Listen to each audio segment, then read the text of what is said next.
Hello, everybody. Hi. Welcome to It's a Long Story, a place where we roll dice, we tell stories, and we also create some magic. We are here. All four of us. Kay is around here somewhere.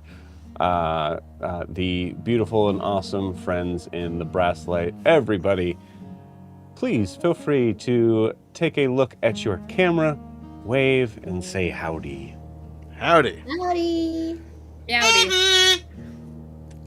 That was amazing. All right. Good. He's gonna reach across the screen and I take- will not bring that out again this session. I promise. Thank you so much. I really appreciate that. Thank you. If I was a sound engineer, I'd mail a bomb to your house. Yeah.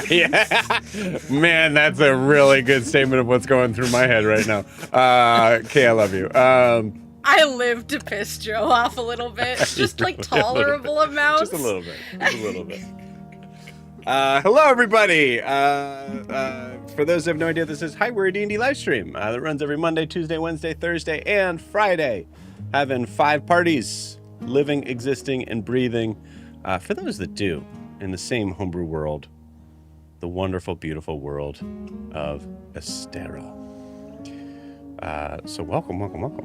Announcements. First off, it's been a couple weeks for a couple different reasons. We unfortunately had to say goodbye to Scott, and there was definitely a point of recognizing like, oh, we need to kind of figure out designs of what's kind of moving forward with the party and such. So, as well as honestly just summer schedule craziness. So, but we wish Scott the best, of course. And we will continue forward. Announcements. This coming week, this whole week from the 12th to the 19th, I will be out of town, so we will not be having a session for that whole week. I will be at camp, teaching some kids some D&D with doing a little. Don't tell them I'm doing a little like Halloween one-shot thing, but they're all dressed up as like kids in costumes, like younger kids in costumes, and then the costumes morph into part of their classes. I'm actually going to be running Daggerheart, not D&D for it, but yeah, it's going to be fun. It's going to be awesome. Yeah. I'm very excited about it. So we'll be off for that week. We will be back the following Monday, 21st. So one of the 20s, 20th. So don't worry, we'll be back. Also, as mentioned here, so we have 4 players here right now. Ryan is not able to join us for this week, but that means that we have an open spot in our awesome steampunk Brasslight campaign. So if you're watching this, we still have a spot open for you. If you are wanting to join in the craziness of this party, please feel free to check it out. Go to startplaying.games/GM/It's a Long Story. They are pay-to-play sessions, but I promise you it'll be worth it. Actually, I don't know how you value worth, but I think it's worth it. They think it's worth it. You should check it out. If you have Thursday nights free from 8 to midnight Eastern Standard Time. Okay, what time is it there? It is currently 5:30, almost 5:30. Time's a crazy I am thing. 3 hours behind you. It's a crazy thing. But you're not, because we're talking to each other right now. Yeah, what's the future like? Dark. Uh-oh. Is he still president? I said what I said. We have our Thursday campaign. Obviously, we have an open spot, so please check that out. You can see a little campaign primer. What I ask everybody to do is, if they are checking that out, that you make sure that you message me on Start Playing. Don't just immediately click join on there, because then I'll have to kind of kick you out on there and just explain that we want to make sure we have a little bit of a process to make sure that we're a good fit for each other.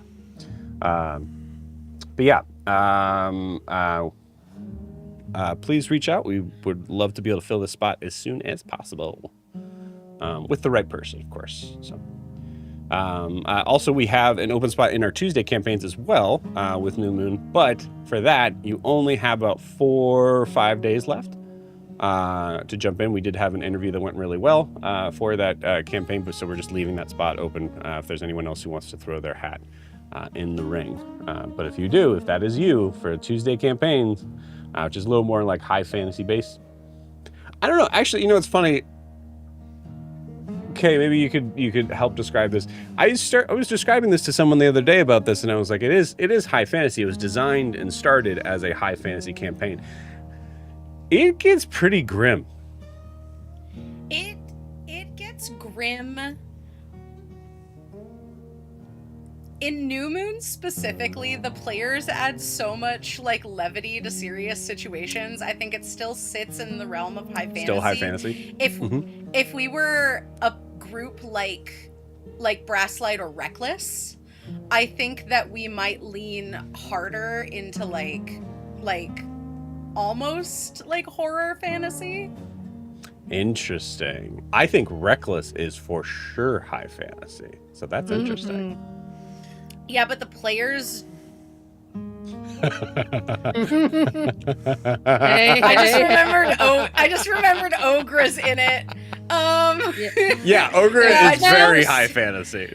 I mean, so I was gonna say that Reckless is not dealing with more serious shit, but has more serious reactions, and then I remembered Ogre. Yeah. Hey, she's And dealing with Guar. Not Guar. That's Mongoose Crew. Kubamo. Yeah. Yeah. Okay, never mind. If Brasslight was the players in New Moon, it might be a little bit different. But I think if we say that New Moon is high fantasy, the only other question, and Rachel can answer this as the highest fantasy character, if Unearthed Arcanum should be considered to be high fantasy or grim fantasy. Grim. I think traditionally UA is grim. I think with the character turnover after the final arc in the Feywild, I think it's less. That's a good point. Yeah. That's a good point. There has been more space for levity recently. Yeah. But Also, before that, Rachel, yeah. More I don't. space for Miri to shine. Rachel, that being said, Rachel, have you watched the last session? No? Did I get Maybe to do you should. Maybe you should do that before answering that question. Okay. Never mind. Oof. It's gonna be. I thought It's gonna fun be. stuff was happening. fun. Never mind. Oh no, it's fun. It's fun. It's gonna be fun stuff. Fun for who, though? I mean, not for nothing, but At least for the Ur high fantasy has PTSD, an army of the dead, and giant spiders. So Yeah, it's true. So anyways, you're gonna have to check it out for yourself. So go ahead and check out the other sessions. You should do that once we're done, not now. Stay here. If you like a lot of innuendo, you should join the Tuesday campaign. Yeah, and if you That- like a lot that's of where it comes from. if you like a lot of innuendo, you should join the Thursday campaign. You are in both. Okay. I am not the main contributor. Have you met Brandon? If you want to be in a group that cannot make a really big decision. Oh, in sexual political, innuendo. then- Yes. Yeah. All I say is like smash and pass. Like yeah, that's not even innuendo. That's just you know, that's Those are just statements. horny on Maine. yeah. So Innuendo check it applies out. a I certain love subtlety. Amelia Craswell.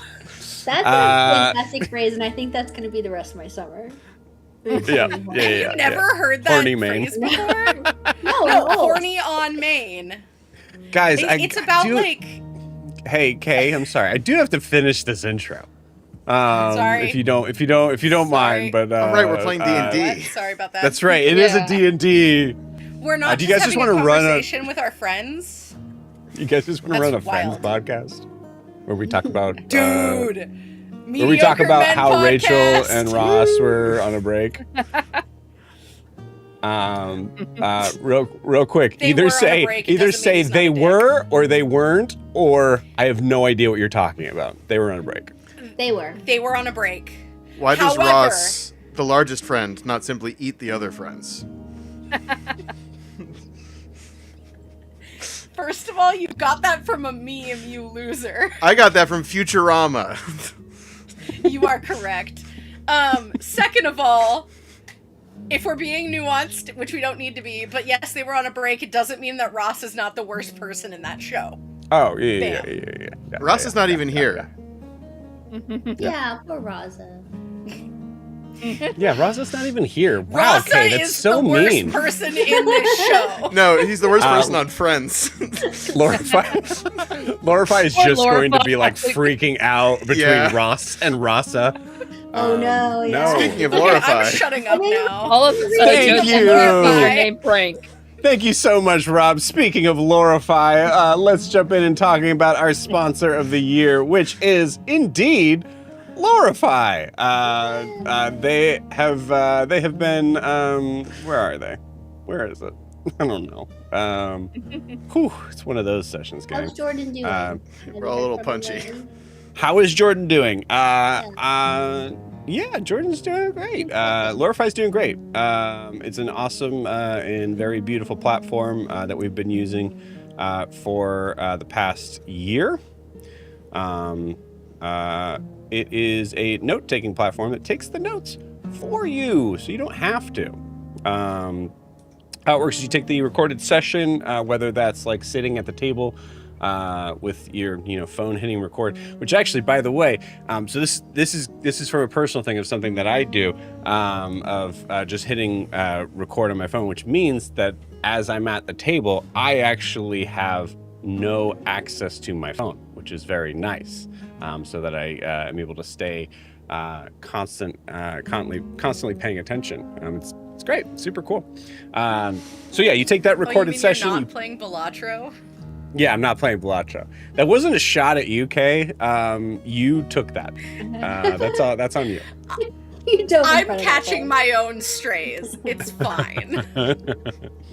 So you take that recorded session, you plug it into Lorify, which is a website, by the way, so it's not something you actually have to download or anything. It's a browser app. See, I figured out the phrasing, gang. And within minutes, you get a very nice and neat and awesome summary of everything that went on in that session. It's surprisingly accurate. Scary accurate sometimes. And it's a very useful tool. So if you don't like taking notes, or you do like taking notes, and you just want something to be able to kind of back you up and focus on things either from an outsider's perspective or just in a way of like making sure that everything kind of gets covered. It's a great way to do that. So check it out. Go to lorify.ai to find out more information and give it a shot. Thank you to Jordan and the team over at Lorify. We love you. Also, I feel like at this point, because things have been so specific on this, people might be wondering if I'm like reading from something. I'm absolutely not, and I want to be very clear on this. Jordan has never said to me, "Hey, I need you to read this every session you have." I just love Lorify that much. It's great. You should check it out. So thank you guys.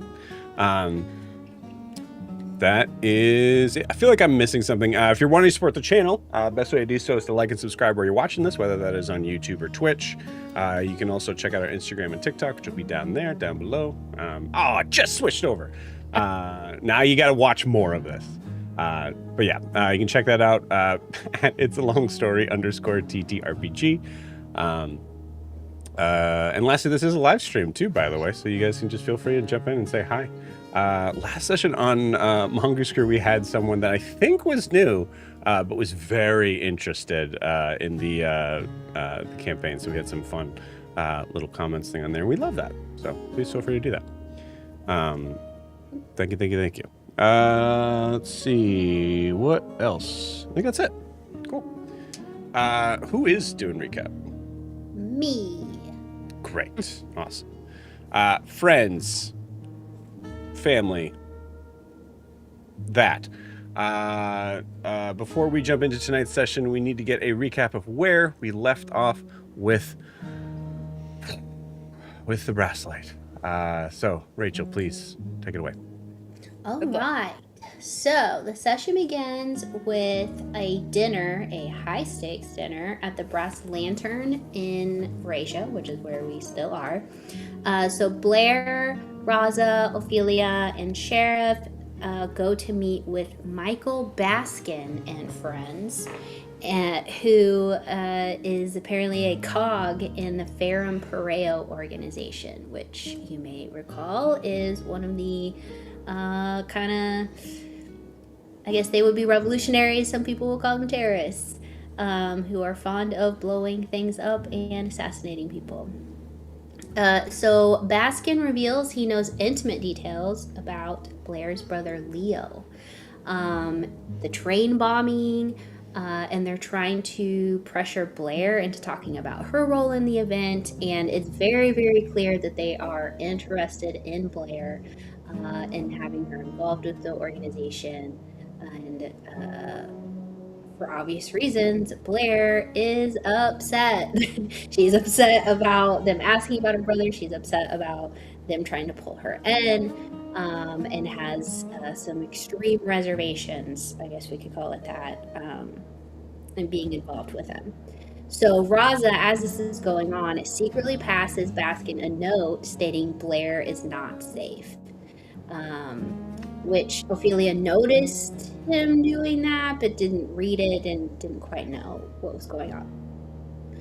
The meeting ends pretty tensely. Baskin and his friends, or his security detail, which ended up being about 3/4 of the restaurant's patrons, abruptly stand up and leave the restaurant without paying, because of course not, and leave the party just sitting there looking at each other. They start to have kind of an argument about what the hell Raza is up to, what's going on, what it means to try and even be involved with Ferrum Pareo. And I believe it's Sheriff is like, maybe we should take this conversation elsewhere. So they also leave the restaurant, and as they get home, they start having a pretty heated debate regarding what they want to do, what methods people are willing to use to get what they want. Raza ends up revealing that he has a past that he does not remember, but that he believes he was an assassin in the past named Raza Shan. And then it shows the group a photo that he found in the lockers down in the casino, in all those secret lockers. So it's a photograph. So Blair, Sheriff, Raza, everyone, Ophelia, start kind of arguing about, whether it's okay to use mass destruction, terrorism, assassination. Ophelia suggests that, getting involved in some way with Ferrum Pareo could be really beneficial, because we could try and use the connections for our own ends. And then the party eventually agrees that on a kind of tentative boundary, especially with Blair, that they will not participate in indiscriminate violence, but may consider targeted actions to achieve their goals, especially if it's help supporting the South. Okay, simultaneously, down in the Broken Spur, a mangled Timothy meets with Brass-born assassin Cressida Vale, who shows up. Timothy seeks her help to unlock a mechanical chip created by Emery Vargas. Timothy expressing a deep desire for purpose and connection. Their conversation is violently interrupted by a squad of automaton assassins in black dusters. Timothy enters a rage and manages to destroy one of the attackers, but the assassins use specialized strikes targeting his nervous system, inflicting multiple levels of exhaustion that lead to a total system shutdown. As Timothy's internal personas, Eric and N.E.V E, bid him a grim farewell, the rest of the party arrives at the scene. Blair rushes to Timothy's side. Raza summons a large emberback to try and intimidate the remaining assassins.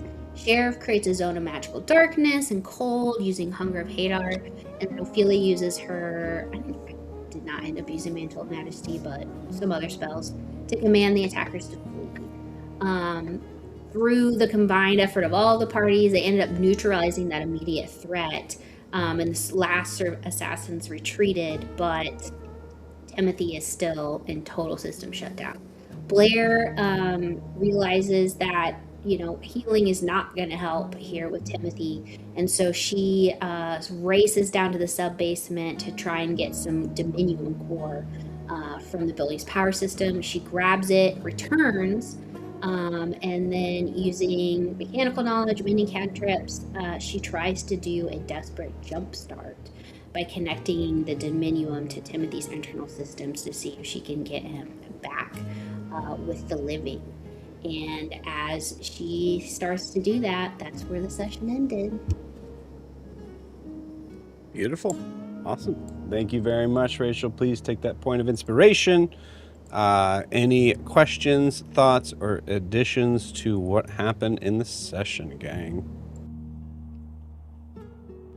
I think the actually, as I'm thinking of it, the only thing the like kind of like mangled version of Timothy was actually like a we'll say a self sort of setup sort of thing of being able to kind of like of having a moment of the desperation of like as mentioned before of Timothy wanting to try to just connect with something and showing Cressida or Solvaire as they are also called that they don't want to fight. I do have a question. Yes, please. Over the course of my absence, did Emily know that Nev's chip was put in Timothy? Mm-hmm. Yes. Okay. Vibes. She was in the room. Yeah. Well, damn. Hate that. Great. The room where it happened. The room where it happened. Cool. Any other questions? I will say, actually, to kind of catch Emmeline up, Emmeline, you would actually be the last person to know of what happened to Timothy. Blair, and in the scene as it was going, as everybody was fighting the anatomists, as you guys will maybe find out what they were called later. Blair basically just flew super speed from where she was at the top of the Broken Spur Saloon all the way down to the basement, just slammed her hand in, grabbed the Dominium with her bare hand and ran back upstairs. So that's pretty much it. Mm-hmm. I was doing 220 feet a turn of movement around that. So you barely saw Blair. Blair was a... Blair, that's right, everybody. Cool. Anything else?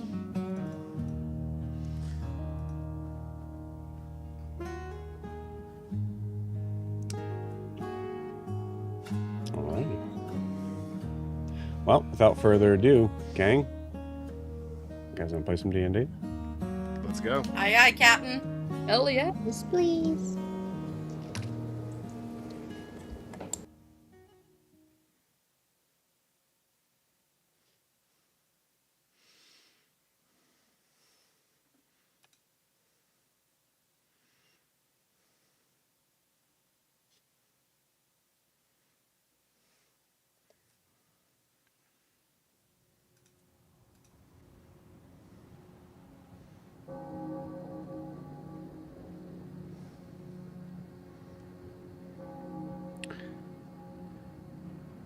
We start the scene off. A dark alleyway.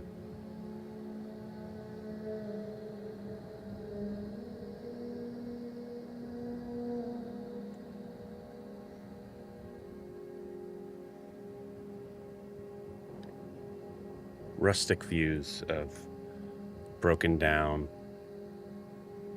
massive buildings, mixing forms of some nature that has crept through from cracks and edges.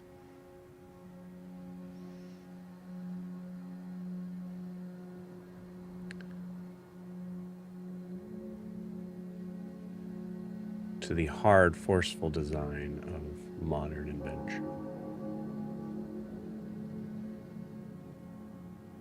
Rusted metal ladders.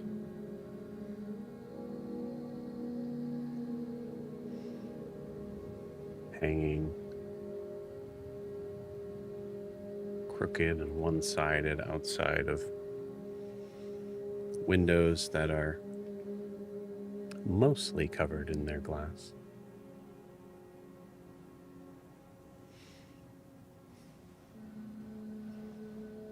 It is a dark night in Bracia.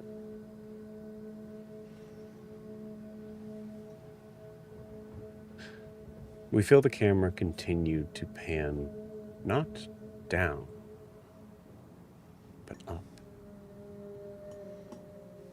Up, high above the city, climbing a building that, as we continue on, see more tear away of brick and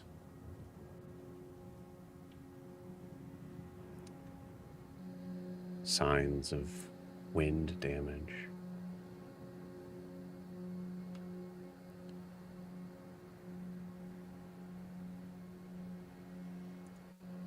We see just beyond it lights.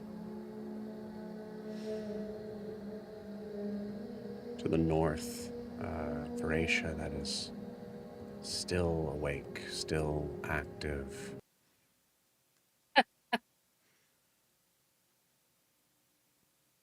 Still active. Still active. Here we go. Still active. Still active. Still active. We hear more of the wind rushing out, and we see there are, on the final sort of moment of a precipice above one of these larger buildings, standing, looking down, we see a hooded figure, all in black, but seemingly reflecting from the starlight, some shimmering to the large robes and capes. As the figure staring down, we feel the camera start to pan around to view.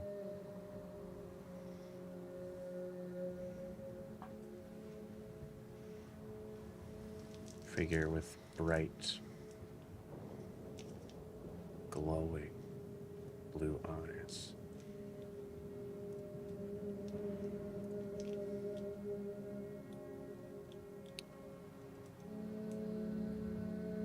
In this scene, we quickly see another figure come up behind it, sharing the same eyes.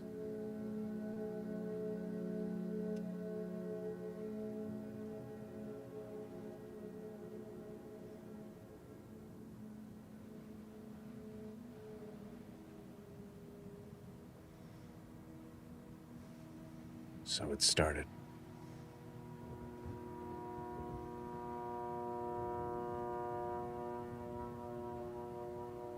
Okay.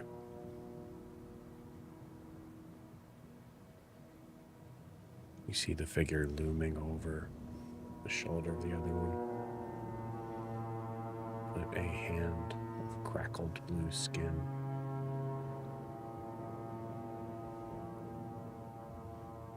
on the other one's shoulder.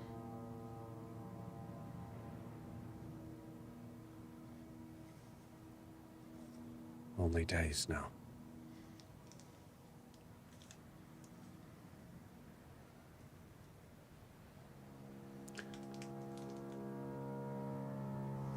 We should inform the others. You see that figure behind Loom start to drift away, turning his back. We keep the camera fixed on this figure, looking down.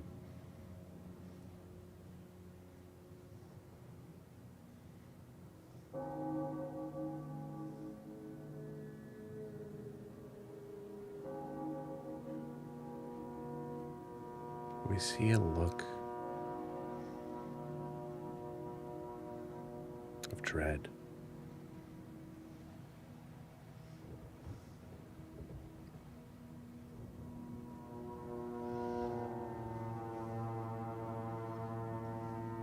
I hope we know what we're doing.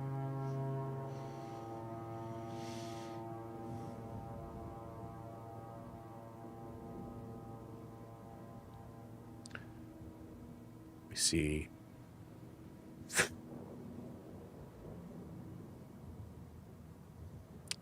a flock of what seems to be darkened birds, still trying to find a place to rest or to hunt in the night. And just like that, as the flock passes,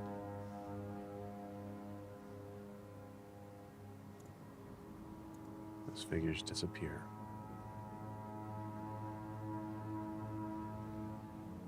We fade to black.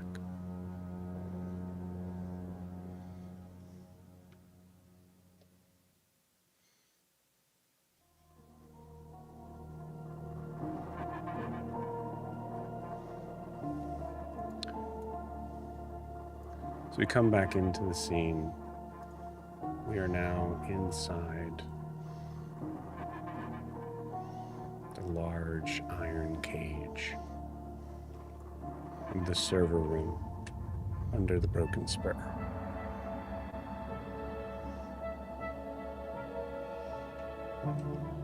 We see a small halfling man, purple hair, wearing goggles, hands deep inside of the stomach region of a familiar Brassborn. Brassborn that is no more.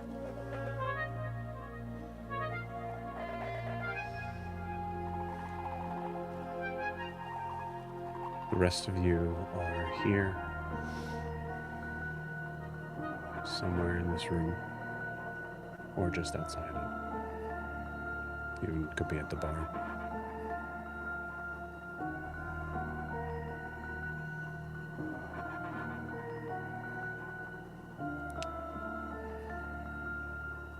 Blair, give me a Constitution saving throw. Oh no.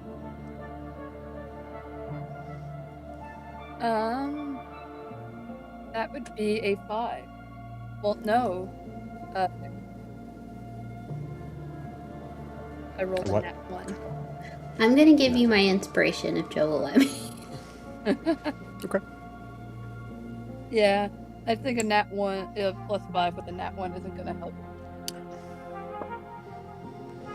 Oh my god, I rolled it again. Whew. Sarah. This is going in. Okay. The dice are telling the story, man. Nice Yeah. jail. They want you to fail. Nice jail. Goodbye, hand.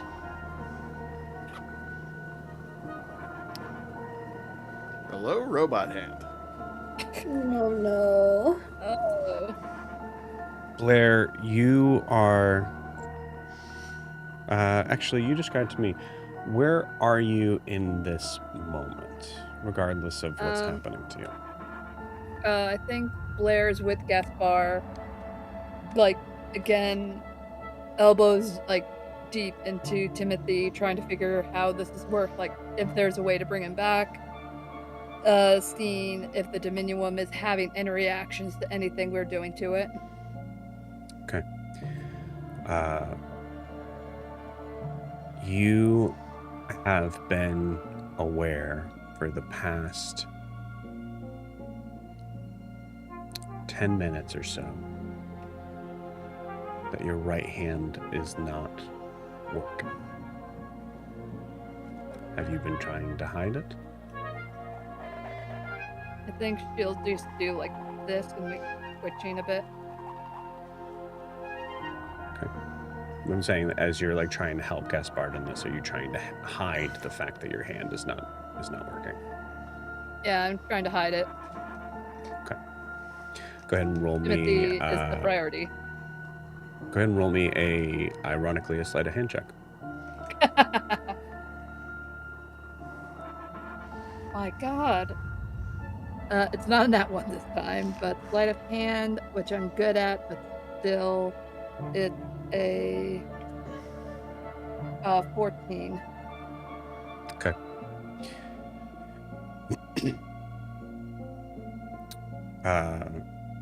At this moment, Gaspard hasn't said anything about it, but you see him as he is tinkering inside, and you're trying to be you're trying your best to also sort of figure out the situation. You guys aren't necessarily working together, you're both just working on the same thing. And there's a certain point where Gaspard looks at you, stops what he's doing, and says, Blair, maybe I just hand you stuff? No, I can help. He looks at your hand. Not right now. All right. Thank you. Blair, do you say that loud enough for other people to hear, or are you just recognizing as he knows? Just he knows. Like, I think we're just like hush hush, like da-da-da-da-da, like keeping it to ourselves. Okay. You see him start to hand you things. Blair, even in this moment, as you see him kind of like working and trying to kind of figure out exactly what to do here with this Brassborn, you see him handing you things that you he's pretty sneaky with these. He's doing a relatively good job about it, but tools that were on the bench right next to him, he is sticking down into Timothy and then pulling out and then handing to you. You feel in this moment he is just trying to make you feel that you are involved. How about this? Like, don't focus on me. What can I do to help you with this? You're a big help. Don't condescend me.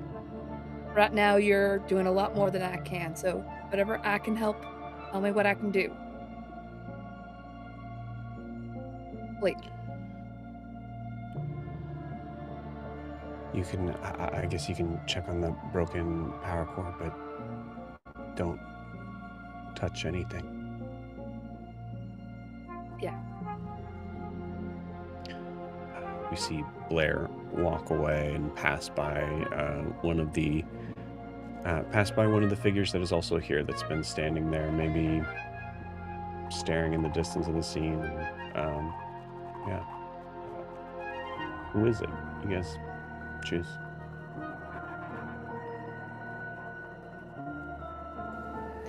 I am standing at a distance because I know I can do nothing to help Timothy, but I am trying to see what's going on, and at the same time trying to keep an eye on Raza and seeing how, I don't know, I think trying to judge from Raza's reaction how worried I should be about Timothy and about what's going on here.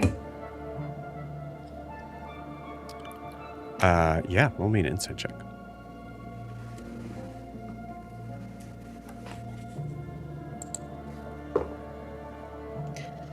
That is a 16.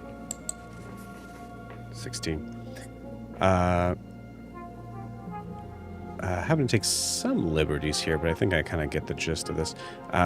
With a 16, you see Rasa has taken the map that you had of Veracia and is starting to kind of plot out points of like what would be the best place to sort of further the cause out here. He is not paying attention to what's going on with Timothy at all.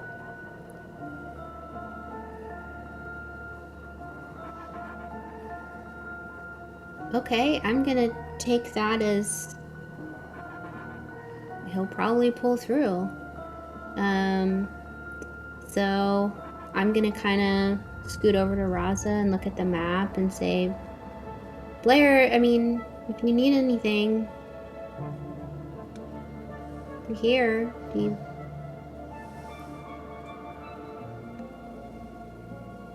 Can I blot your brow or anything?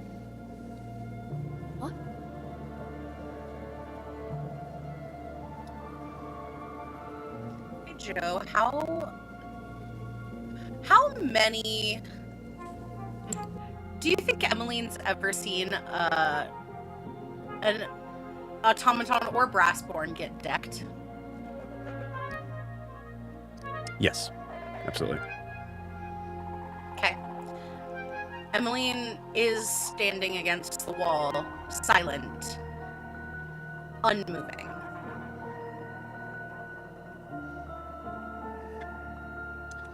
Like horrified, but she doesn't have an expression. Cool. I think we're still probably in the scene with Ophelia and Blair right now. But sorry. Yeah, as you, Ophelia, as you're kind of moving forward with, like walking over to Rasa and checking in with the map, you hear Rasa immediately start to kind of like walk you through some like plans that he has, just like general sort of stuff, but like recognizing like, okay, seems like most of northern Veracia is going to be the best sort of place to be, but you know. Once, Timothy and I can probably, do a little recon over here in this area. Yeah. I mean... seems like... Go ahead. Yeah. I just tell Rosa, like... I mean, yeah, that makes sense. Once they get him going. I mean, he's a brassborn, so once they do whatever Blair's doing, I figure by this evening, right? We could at least start on something. We got the debates going here fast. Blair, do you think when you're done, like, what do you think time-wise? I think you see Blair hunched over looking at what Gaspard asked her to look at, and she's holding her hand like this, trying to keep it away from everybody. Yeah, so you could possibly be like facing away from Ophelia. Yeah, I have my back turned, but you could obviously tell I'm holding my arm or hand. Oh, okay. I look over. Hello? I don't know. Timothy's the important thing right now. I know, I just thought maybe, ETA, but okay. I'll leave you alone. Wait a second. Why are you standing funny? It's nothing. Timothy's more important right now. I think I just chalked my hand. It's fine. What?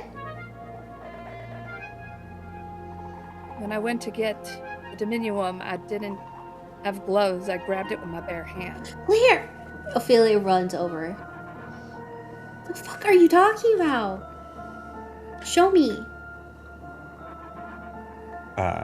As Blair shows you the hand still has a glove on it. But Ophelia, give me a medicine check. And I'll say, if anyone else comes over here in this moment, you certainly can just let me know. That's a 5. Okay. Blair shows you a gloved hand. Okay. Why are you holding it? My hand isn't normally blue. Your hand isn't blue right now. It's in a glove. But I think there's a possibility, Blair, that you tried to take your glove off and you couldn't. I felt very painful, like You know how when you take a Band-Aid off, you feel the skin pull? I really don't want to do that after having that feeling with my glove. Ophelia goes, okay, here, just give me 1 second. I'm gonna cast, I do have Healing Word. I'm gonna cast it 2nd level and see if it does anything. I'm gonna, like, just gently touch your hand and be like, You don't even have to touch, but Ophelia, not aware, is still trying to, like, this is a new spell. Healing Like, spell's new to me. Yeah, just let me touch your, we touch the necrosis. yeah. Radioactive Touch your hand. lovable hand. Yeah, I'll just You cast it and see if it does anything. as you touch Blair, Blair, you feel this, like, actually, sorry, specifically Blair, you don't feel anything, but you see this little release from the sort of, like, tip of your tip of the, like, opening of the glove. Is it doing anything? I will slowly try to remove the glove. Okay. As Blair is removing the glove, because this is a relatively big scene, who else is here?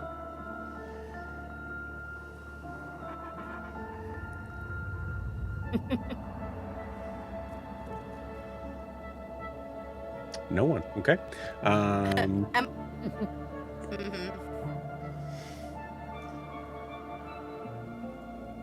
at the bar. No, Emily, you can jump in. Okay. I was gonna say, I think Emmeline is in the room, but I don't think she's paying attention to Blair. Okay. What are you paying attention? Yeah, you don't have to be paying attention to Blair's. What are you paying attention to? Timothy. She's just staring at, like, Timothy's, like, open chest cavity and just, like, staring. And the fact that, like, this halfling is hanging over him or, like, digging inside of him and nothing's changing.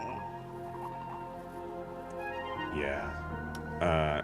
Emmeline, please feel free to give me a medicine check. I'll say with advantage.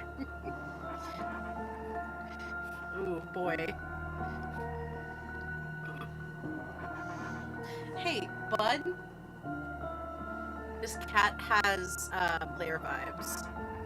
I wish my cat was that clingy. No, you don't. 17. 17. 17's in this weird sort of in-between point of, I will tell Kay.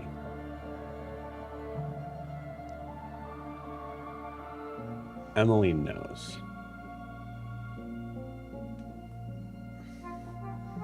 But I don't know if she's come to terms with that yet.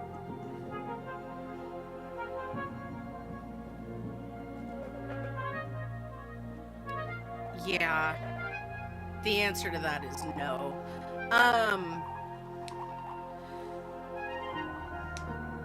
I think there's a point where Emmeline takes a step forward, like she's gonna try and help, and then aborts the motion and steps back to the wall.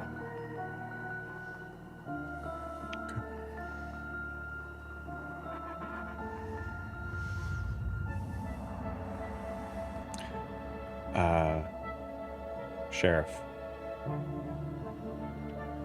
As we move over to you, we actually follow past the hand as Rasa has gotten up, taken the map, and just starts to kind of move forward past this situation with Ophelia and Blair. And you see him walk out of the bar and beeline straight towards you. What are you doing? I'm rolling a cigarette, and if you look at the bar, you see that this is the 7th cigarette that he's rolled without lighting any of them. He's just keeping his hands occupied with the snake just sort of idly slithering back and forth on the bar, occasionally looking up at him.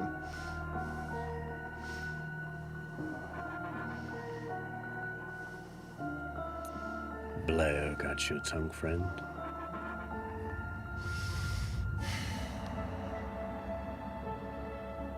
I mean, you would know. Do these types... Do you have any interest in Timothy's ilk? Any real interest?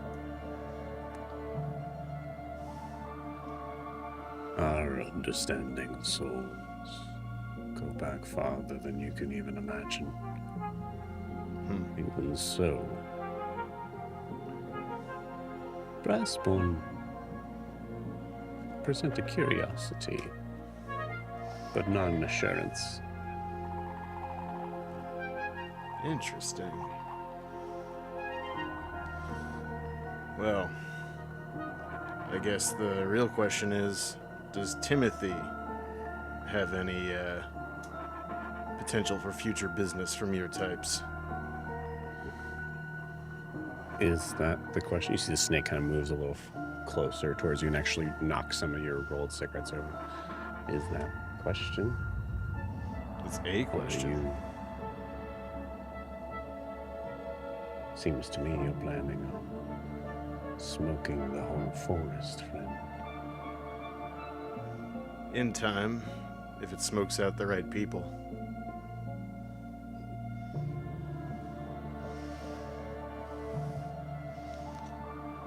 I'm just wondering if I'm looking for vengeance or restitution here.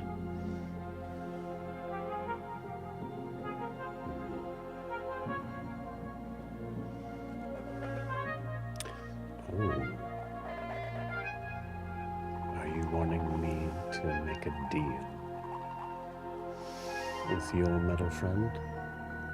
I'm just wondering if that's even on the table. Or if he has gone on to parts unknown.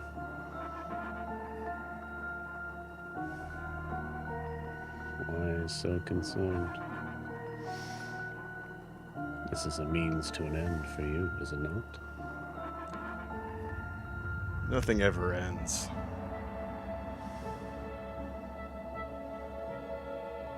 How right you are. Well, if you're not going to answer, I might as well start varnishing my lungs. I pick up one of the cigarettes and light it up. As you do, you see the snake get even closer. No, that's not going to change anything about our deal. You can try to take out as much of your life as you want, but in the end, it is mine. Then you see the snake get knocked off the table by Rasa, who throws the map out to them. Okay, so no one else seems to be focusing and paying attention on what I'm trying to go through, but at these points here, I think this would actually be useful to talk to Farron Pareo about. I think, you and I are probably best to handle that. You seem to be, you have a way with words. Something like that. Hey, bartender. 2 shots of, Applejack.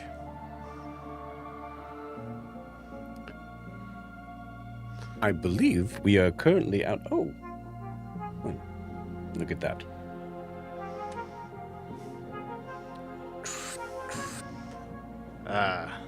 Pushes it forward.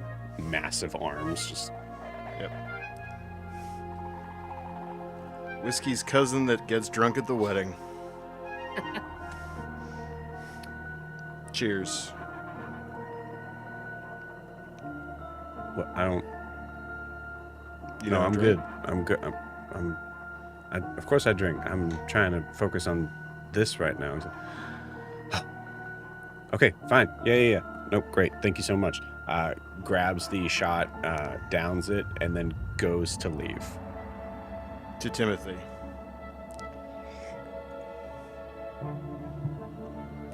He moves quicker.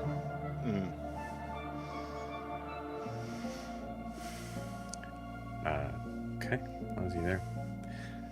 Blair, you take the glove off.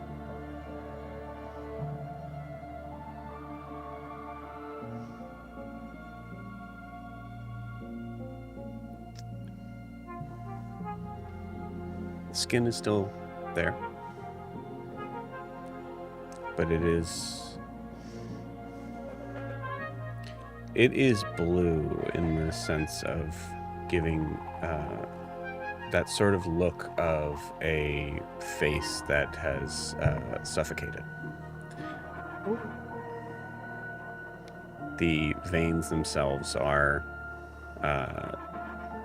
seemingly kind of like flattened, and in that regard actually look a little bigger. But you also notice that a couple of them actually seems to have cracks that have formed from edges between your fingers into the base of your wrist. Looks like, unfortunately, I would say it looks very much like Emmeline's faceplate. The occasional cracks. Blair, what?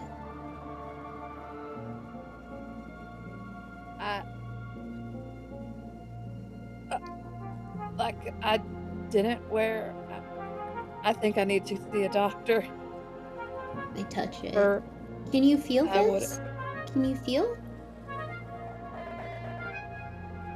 I think the hand's dead.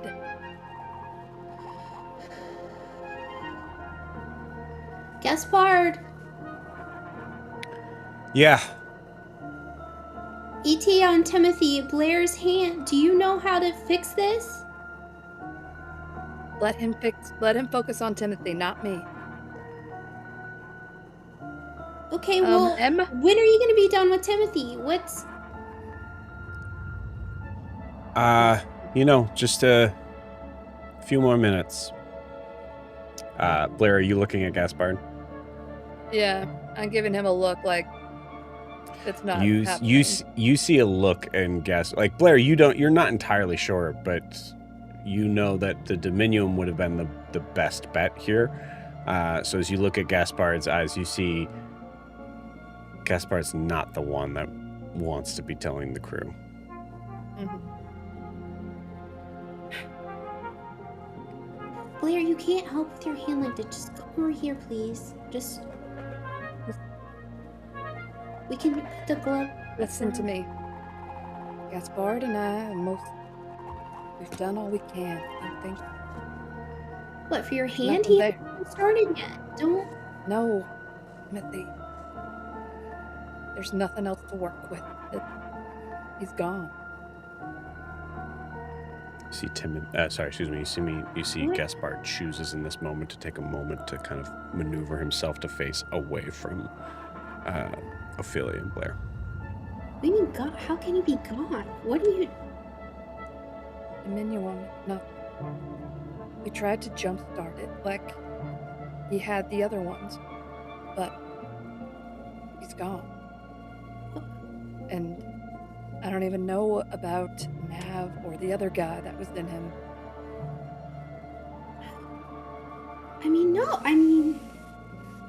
He doesn't... they don't just die. They don't just die. What are you talking Everything. about? Ophelia, everything can die and does eventually.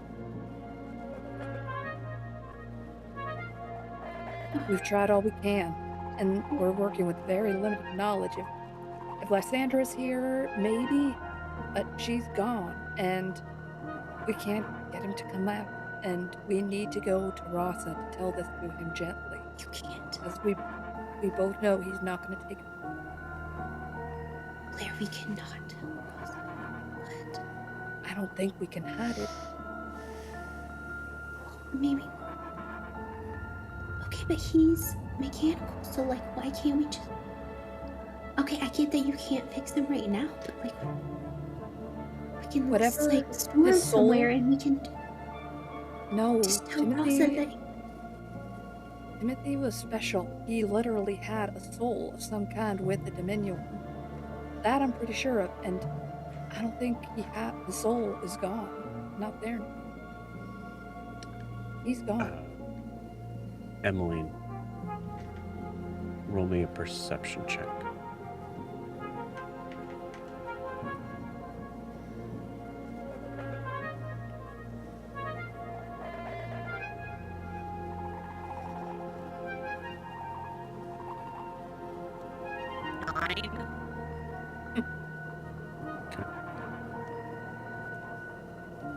So 9. You're not with a 9. You're not able to really hear this conversation too well, but you do get a very confused sort of vibe from it, as they are closer to you than they are to Rasa. Rasa's all the way at the entrance of the server room here, about maybe like 30 feet away. You see Rasa has folded up the map and is staring in Blair's direction.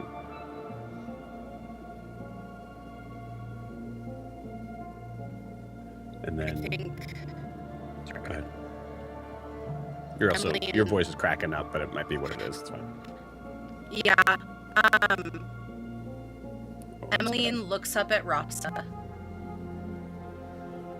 and like moves her head enough to create movement to catch his eye. And she's just gonna shake her head.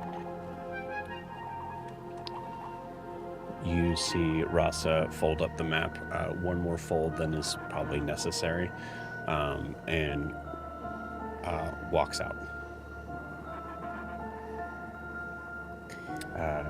Sheriff, you see Rasa just start to walk past you towards upstairs. What would eventually be upstairs. Going somewhere? Gotta handle some. Understood. Ophelia's. I order 2 more shots of Applejack and walk back into the server room.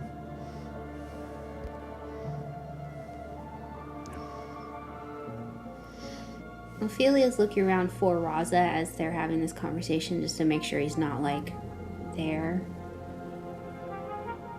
And as soon as I see him walk out, So you see him walk up. Yeah. I turn to Emmeline. Actually, Ophelia, give me a history check with advantage.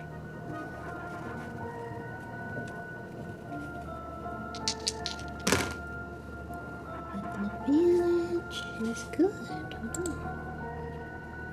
Is 23. 23. You remember the consistent amount of times that Rasa has surprised you as an old man who has an incredible sense of hearing. You were having this conversation far enough away for any normal human to not be able to hear you. Like, Emmeline could hear you, but, like, there's no way the sheriff could hear you. There's no way, and there's no way Rasa could hear you from that entrance, except you remember, for some reason, he's able to hear things incredibly well. Okay. Then I cast message at Rasa as he's heading out the door. Okay. Roll me a d20. It needs to be within 3 of 12. It's a 5. Okay. You send a message, you feel it not connect.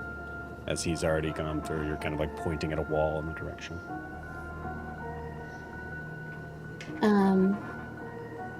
If it bounces off of him, then I want to cast message at... Can I see Sheriff? Yeah, I think Sheriff just walked in. Mm-hmm. Can you follow him? Just make sure he... something? I cast message back. Will do. And then take both shots and walk after Rasa. Okay. I'll say above board, we know that Ryan's not going to be here in this session. This was a moment of being able to kind of make Rasa disappear. I know, but I just Sheriff, figured if we could, Then- if Sheriff could at least just like. May I go for a slight retcon? Sure. I message back. He needs to be alone.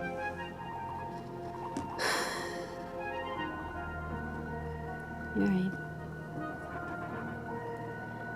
I look back at Emmeline then. Is he really gone?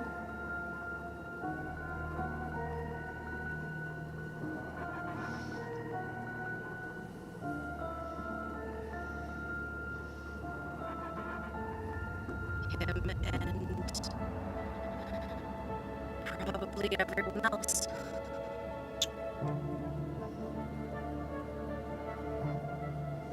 There's no...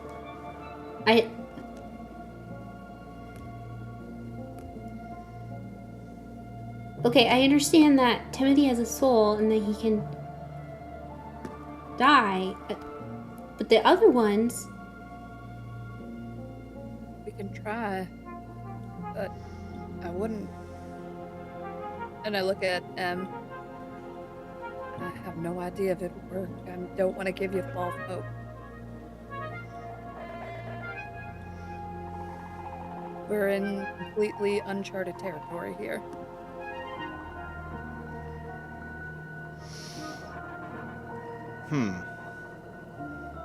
Are we now? Because, as I recall, Miss Emmeline, you were able to tell Nev pretty definitively what to do. At least in this room.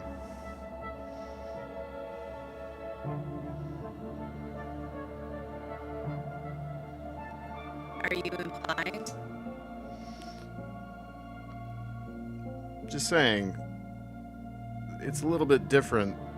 We're standing inside Nev's body, right? But Nev was in Timothy when this happened. Right. Seems a little different to me, being a layman. If I take a battery out of a grip whip and put it in a new grip whip and the battery dies, the battery's still dead. But is the grip whip dead? The grip whip can't run off another bat without that battery. If I put a new battery in, that's a new battery. It's not going to be the same battery that gave that grip. Okay, go off the metaphors here. Alright. I'm just saying And that... also, know about Timothy, but I really would like to go see a doctor about the hand thing. Oh, gods! I, noticed the hand.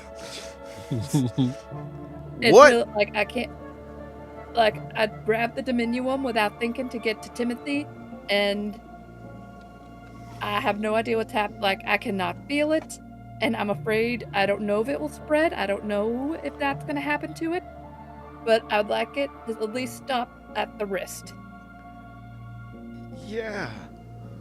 Joe, do I know of a doctor we could take her to in Bracia? Ooh. Interesting. Yeah, give me a history check.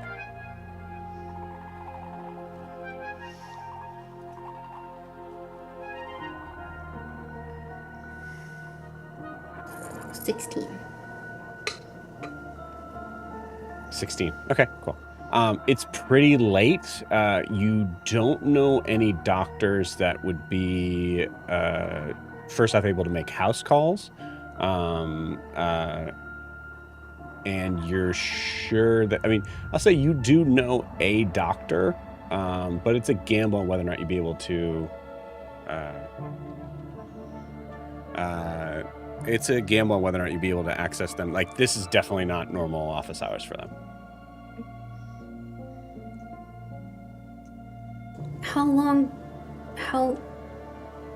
When do you need to see a doctor? Now? I'm just gonna get a marker and mark to where the blue ends. Just keep track to see if it's gonna spread. I'm gonna cast Healing Word again just to see if it has any effect on the gloves off, if I can see it. If it at least like I don't know. Okay. Yeah, I mean, you guys are close to a time of when you're gonna need to take a long rest. So that's you give it a shot. There is. Oh man, give me another medicine check. Bounces off to you. 8. Medicine's not great. 8. Okay, yeah. We're all rolling like shit right now. With an 8, you're not really able to notice any sort of change whatsoever. Okay, well, maybe put the glove back on, and we'll try and keep it warm. I don't think that's how that works. I'm not a doctor either, but you just don't really want to look at it, I'm guessing. No, I just thought, here. Then I like squeeze like her pinky and do prestidigitation and try and warm it up. Can't feel that at all. I honestly don't feel like I can look away. Interesting. You're trying to warm up the finger? Yeah. You notice that pinky seems. Actually, roll me a luck check. I would do it, but I want you to do it. 12. Okay. You see the pinky catch on fire. Okay. Well. Snuff that out. Okay. Like a piece of paper on fire, I don't want your yeah, anymore. yeah, like a flash paper, like a candle, like sort of thing. I'm so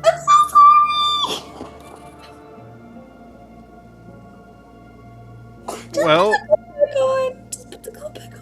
well, the good news is we know not to do that again. Caspard looks God, up I and goes, couldn't feel that. Anybody smell that? Oh God. No. You're going crazy. Oh, okay.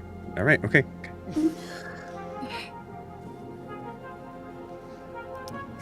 I'm going back over to Gaspard. As you walk over to Gaspard. Oh, okay, cool. As you walk over to Gaspard, Blair, roll me a luck check here. On better. Jesus, a 2. Awesome. Cool.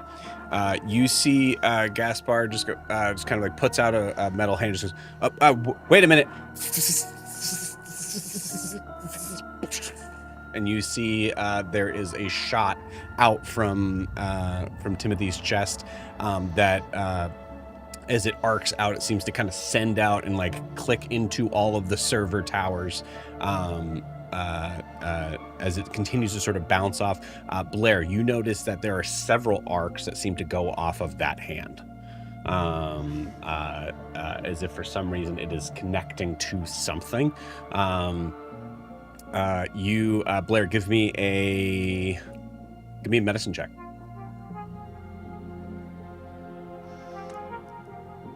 Okay, that's a little bit better. Medicine, a 12. 12. Okay, 12 is enough to notice, like, it was a flicker for a moment. You're not entirely sure if you saw it, but it seemed like one of those, like, cracks in your fingers that kind of connected to the vein seemed to kind of glow that same blue for a second.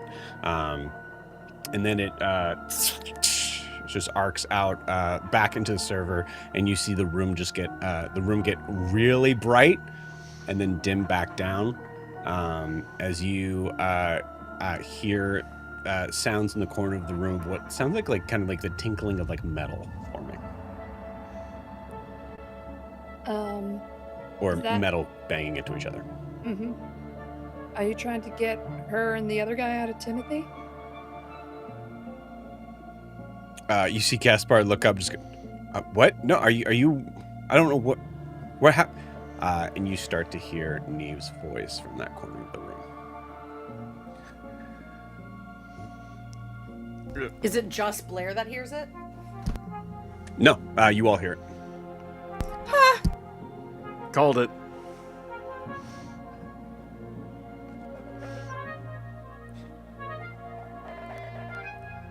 What does it say? Congratulations on surviving a near-death experience here. Did you see a tunnel? What? Did you see a tunnel? That's what's supposed to happen when you die. I saw many tunnels. And then just like glides past you at that, and goes all the way over to Timothy. It seems like N.E.V.E's in full form.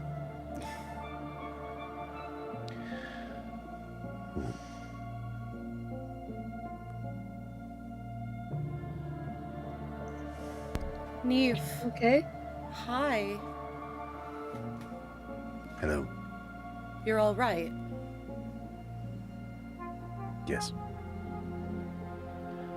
Yes, we are all But right. he's not. No. No, he isn't. Do you have the other one with you?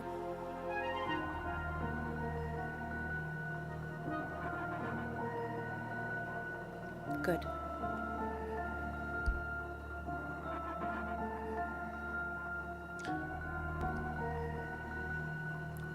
I'm sorry that one of us is gone.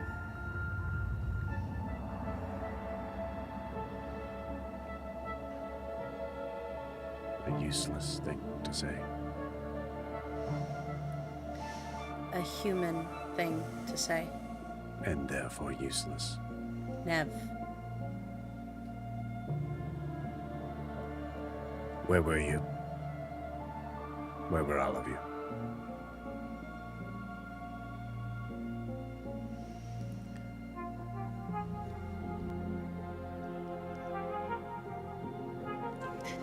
Having a surprise dinner with Farron Pareo.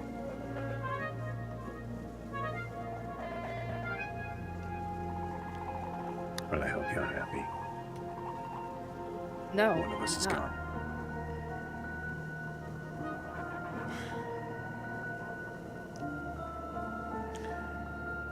And you were helping in the following way. Yeah.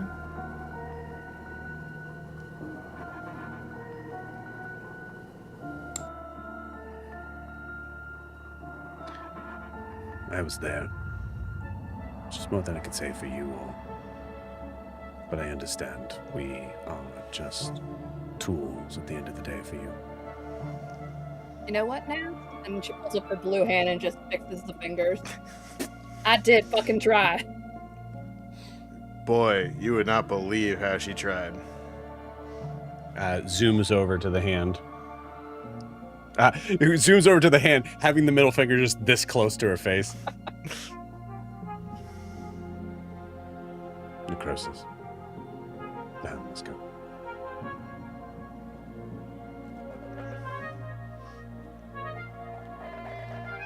Expert on human anatomy, then? Or... I understand dead things better than you ever will. You see the snake kind of come to... I don't know about that. You might be shocked, ma'am.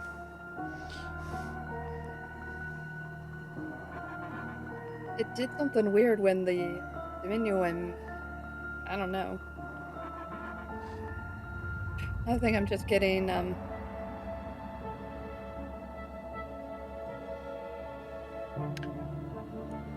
I assumed that's why one of my power cores is destroyed. I knew they can charge each other. I tried to save Timothy, hoping to jumpstart him. I moved too fast and grabbed it. I tried.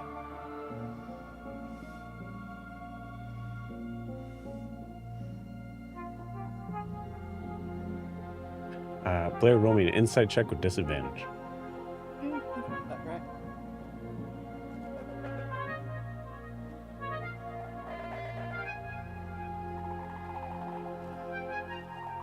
Well, 17, the other is a 12. Would make insight. A 13. 13? Okay, not bad. Yeah. You notice that N.E.V E is surprisingly good at coming up with an answer, a nasty retort for pretty much anything. N.E.V E doesn't say anything as they move away from you. You think N.E.V E believes you? Blair's not going to say anything and push it. You see her unceremoniously push Gaspard to the side and reach into Timothy's chest, and you see the glowing Dominion core.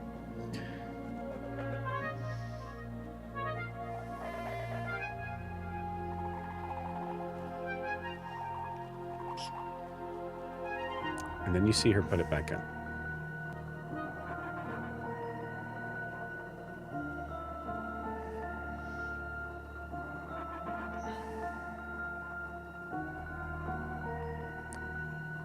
Apologies. This brass one does seem to hold some specific value to you all. Yes. It's called Thank you. being a friend. Maybe you'd have more of that if you were less Mechanical. No, mechanical's not the right word.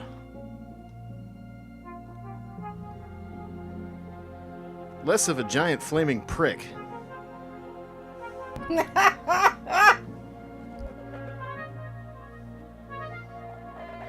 See, I've known plenty of people that were mechanical, had lots of friends. But not a one giant flaming prick I've ever known has had any friends they didn't intimidate or buy. Timothy had friends. And he was not a giant flaming prick. Well, Timothy had friends.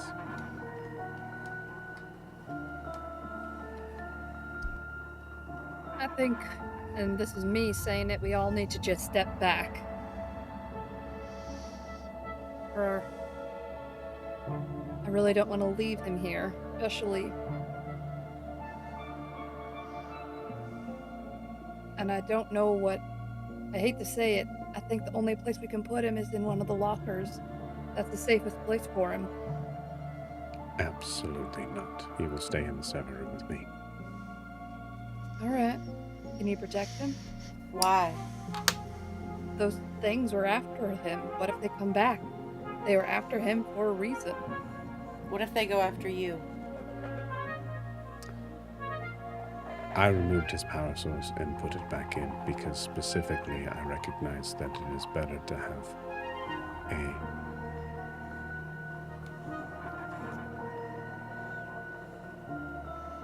connection with his anatomy for future understanding. Speaking of, the assassins, the automatons, came in. Where are they? Where are the bodies?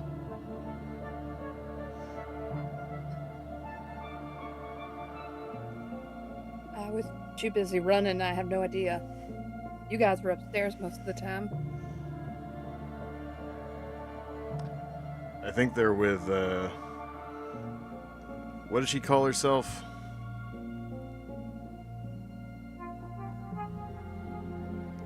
Who? To Timothy's friend. The one in the red hood. Yeah, yeah, that one. Oh, so fair. Yeah. Yeah. She had a bunch of names. I don't know. I think, actually, Sheriff, you would... Man, actually, weirdly enough, I think, Sheriff, you might have no idea who that was. Yeah, I'm assuming they were friends. Yeah. Because they were fighting together. Yes, the other one.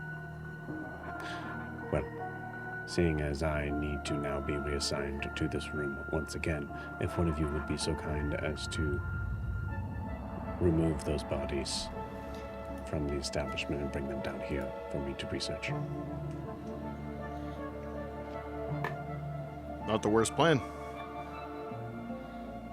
Do you have to be confined to this room again? Moving away from this room was clearly a mistake that led to Timothy's death. Timothy led to Timothy's death.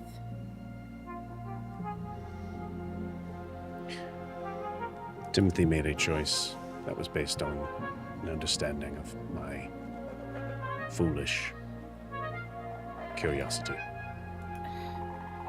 I mean, Timothy made a lot of choices before meeting you. And yet it was the night that he decided to bring me with him that ended in his death. Do you feel guilty, N.E.V.? I feel nothing. Insight I check. recognize the consequences. Yeah, give me I was this. gonna say insight check. Insight check. No, Emmeline can't. Everybody else You can, know but what? Emmeline can't. It's okay. 15. My character sheet isn't even up, so. 15. Sheriff, I think Sheriff, like, you recognize that, like, Nev's just being defensive, and that could be a Brassborn thing, or it could be a sign of something else. Blair, because of what you originally, like, recognized before that, I would say you recognize that it is they are being defensive because they feel guilty. Mm-hmm. Emmeline, you probably recognize that as well. I know you're... Yeah.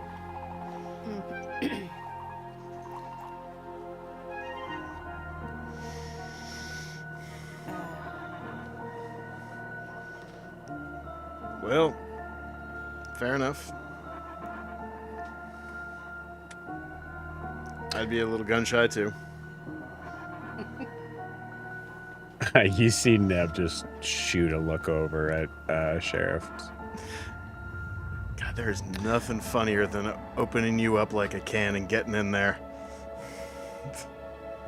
Hey, Sheriff, Sorry, that was... shut up. Yeah, like, you're kind of crossing a line here, and again, we just met you like a day ago.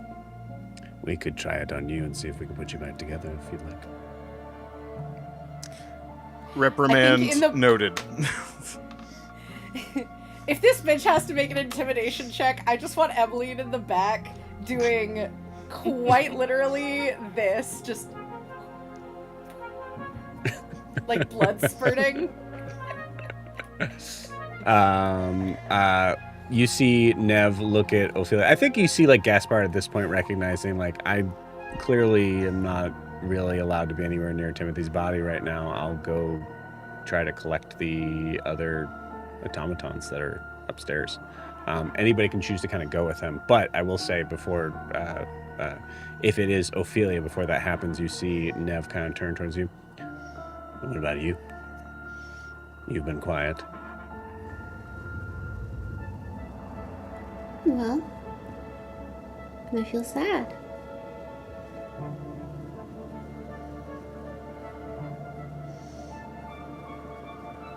Interesting. That must be a new emotion for you, considering how much you normally speak.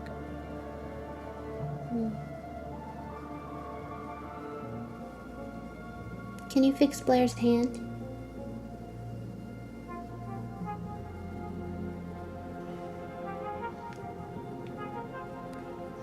Yes. And you see her hand form into a very incredibly sharp machete. What? Wait, is that really the last and final, like, looking at her dead hand, just like... We'll call that Is that Plan really B. What would you like to call Plan A, Sheriff? Harm reduction? Well, the funny thing is, when your whole thing, when Gaspard got you, like, out of Timothy, the diminuum and everything, Sparks kind of, like, reacted to the hand. I'm guessing there's, like, diminuum or something in it that reacted to it. And you are still alive, showing more of a reality that hand is no longer connected to your living tissue. 1 sec, and I'm just gonna go over to the bar and just grab as much alcohol as I can. Cool. Blair, as you run over to the bar, go ahead and give me a medicine check on yourself. Better roll tonight. Jesus, that's a 2, so a 3. Okay, cool. Ophelia, what were you saying? Well, okay, change of plans. Instead, can you open all of the lockers for us? We've got to get to Fenwick. Pretty much every candidate that's going to be at the debate tomorrow, if they have a locker. You know, I cannot be the one to do that. Looks over at Emily.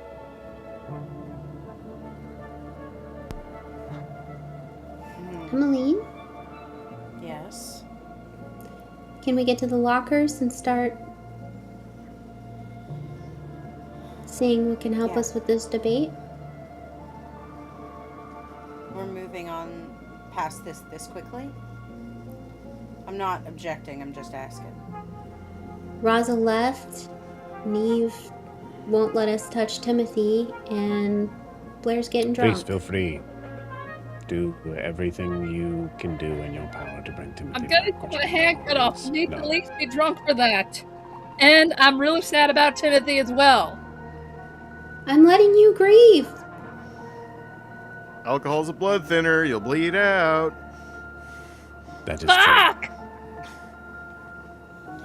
First of all, no, she won't. I have cure wounds. Can't do anything for a necrotized hand, but yeah. Second of all, N.E.V., you're not staying in this room forever. If I have to put you in my brain, I will. Third, let's go to the fucking lockers. I would rather die. No, you wouldn't. Literally, you've been jealous of the fact that I can leave this room for, what, 20 years? We're going to talk about that later. Yeah. Nev Bet. hater. Stand behind Emily N.E.V. or going, N.E.V.? I think I keep saying N.E.V. Is it Nev? It's Nev, like Nev Campbell. Older sister. Older sister Scott, being the Scott older said sister. N.E.V. Kay says Nev. I think it's both. Mhm. It's a pronunciation thing. Could be either. It's all the accent. Yeah, what's she rolling, Joe? She rolled a number, and you see her staring at you and being fully silent, which may be just as terrifying. I'm not scared of her. I should be, but I'm not. Emmeline goes, let's go to the lockers, and then looks at Nev, sees her still, and goes, I care about you. We will talk about this later. And then leaves. She cared about Timothy. Nev?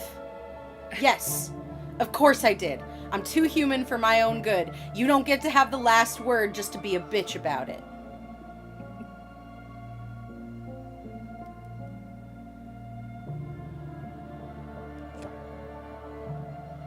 Thank you. You're welcome. I swear. I think Emmeline doesn't smile. She can't. But she does chuckle. She realizes that this is just getting ridiculous, and so she's just gonna look at Ophelia and go, are we going? I think as that happens, you see Gaspard come in with a guest. Carrying the other automatons, and as you see Solvaire. Emily, you know this figure. Do I? I do. This is the figure that, yeah. Hey, you told me not to be stupid.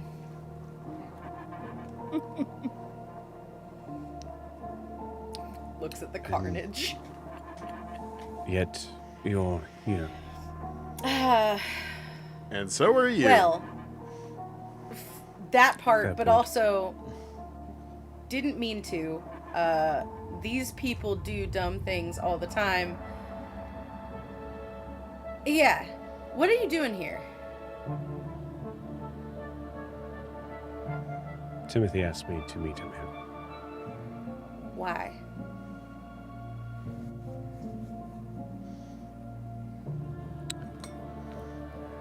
To be honest with you, at first I didn't know.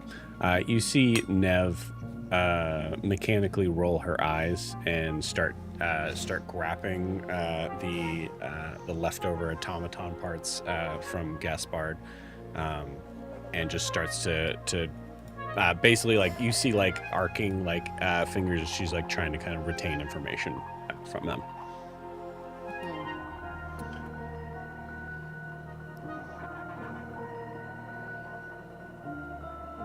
I don't know if it would be appropriate to discuss at this point. I assume that he is gone. Listen, the dead don't always get to keep secrets.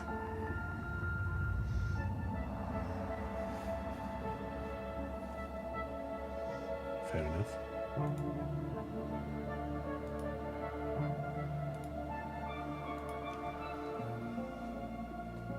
When I approached him tonight, he was splayed open.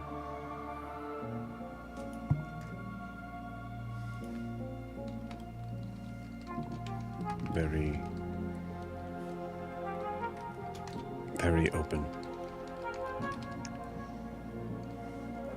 I don't believe I need to explain the realities to you all, but it is significantly...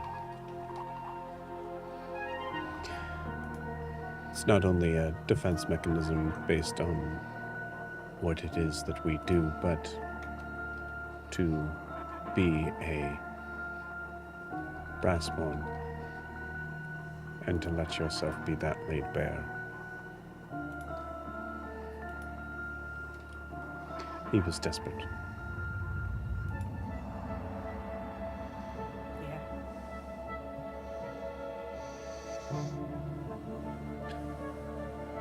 He wanted understanding, purpose, connection to something. Tired of not having it. I offered that to him in the form of vengeance. That seemed like it was going to be enough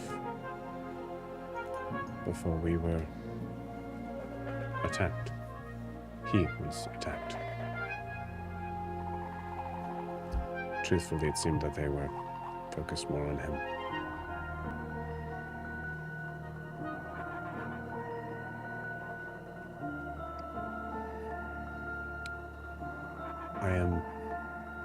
You see Silvera look at all of you.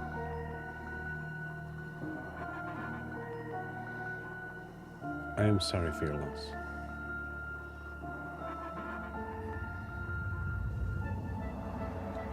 Thank you. See, Nev, she can say it. You see Nev just lean closer and I'm sorry, who are you?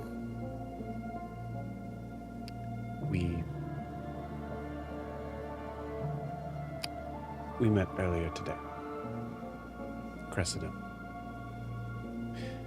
In this form, I would rather be referred to as Silver. Sorry, I didn't recognize you with the... Okay. That is a compliment. The hope was that if I ever were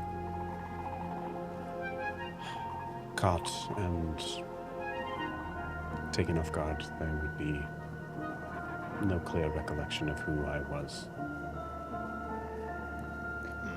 Caught doing what exactly? Why are you here? And who sent those automatons? And how do you know Timothy? I think that's Timothy Stalker. Why are you stalking Timothy? Well,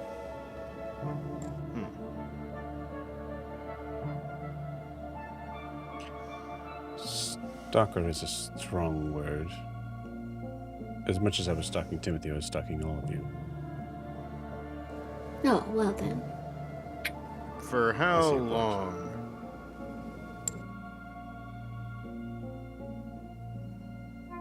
Apologies, I have no understanding of who you are before today. There's a club. We're getting cards printed. Sheriff, you see the snake on your shoulder and just go like, ouch.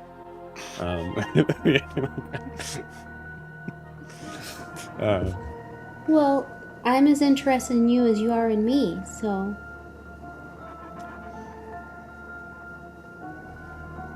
The closest connection that we would have before Timothy was and is Amelia Cresswell.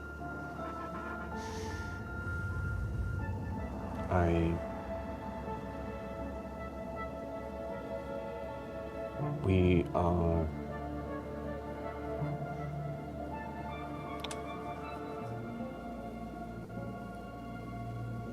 I am her bodyguard.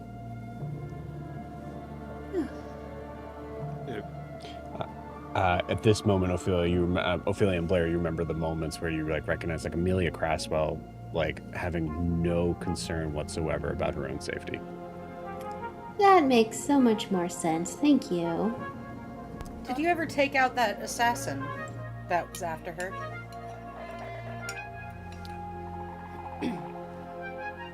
You see her hang her head a little bit. That no, I was.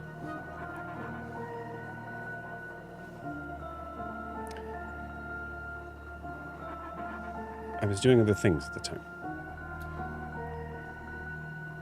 So you're Very rare her moment. bodyguard, but you're not very good because she wasn't worried about something that you weren't taking care of. It seemed I'm not trying to be insulting. I'm just trying to get a read on this. you're not being insulting by saying I'm not very good at my job. I said I'm not trying to be insulting.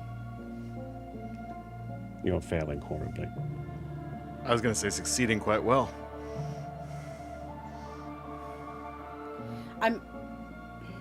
I'm trying to figure out what constitutes a good bodyguard if Amelia was not worried about an assassin, but you weren't even dealing with it. She's important. I never said I wasn't. Who are you to say that to me? I'm not judging, I'm just reiterating. You like to make statements and take a long step back from them. Plant yourself forward. Who are you to say that to me? Nobody. You see Nev stop doing what she's doing, kind of like looks up. There's a weird moment where I have too many NPCs to worry about, but Yeah. you think that there's a possibility that Nev might be like, fucking try it to Sylvain right now. Only one can bully my little sister is me. Sister is me. Yeah, very Yeah. much that vibe. Yeah, well, the little sister needs to shut her mouth. So she's not going to. I'm not anybody other than a Brassborn in this city who has been pretending to be a friend to people that mistreat her. And Amelia wants to do better, and that feels important. She wasn't worried about something and somebody that could kill her. And you said that you were doing other things. So what else does she need? What do you need?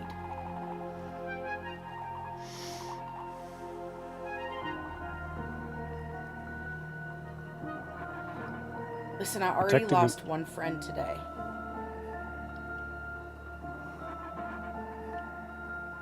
I understand. I don't believe I will be able to show you the proof that would be necessary for you to feel that what I'm about to say is the truth. But Amelia Cresswell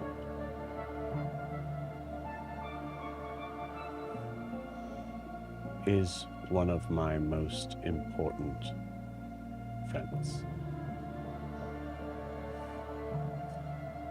Okay. I made a mistake. Thankfully, you all were there. So I guess a thank you is enough.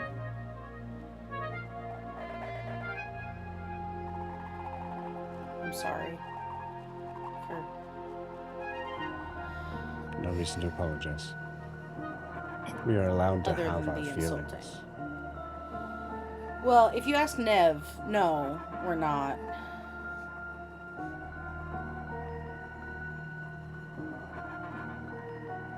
Sorry, again. This It's been a is long the day.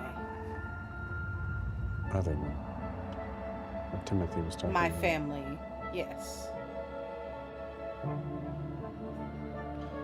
You see Silver take out something that I think some of you might have forgotten, as she holds up the very strange glass tube. Ooh. Emily, you would, I think, would be aware that this is what was in Emery Vargas's locker. Heard. It is a That to you?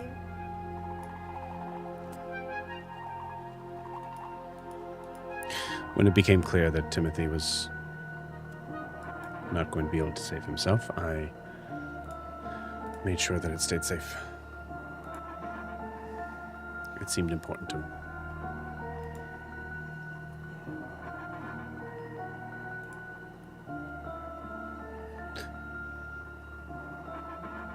There are 4 connections here. I assume that this is for something important. Timothy tried to explain it to me as something to help with. I was not. Perhaps I was not as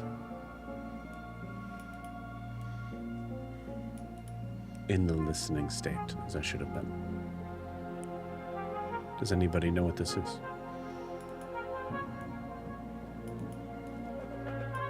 Blair comes in with like her second bottle of vodka.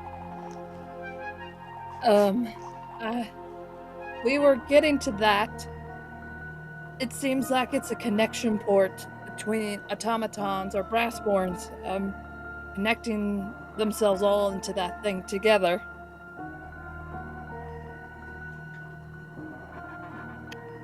For what reason? That was Timothy's thing. Nev should know she was in there with him.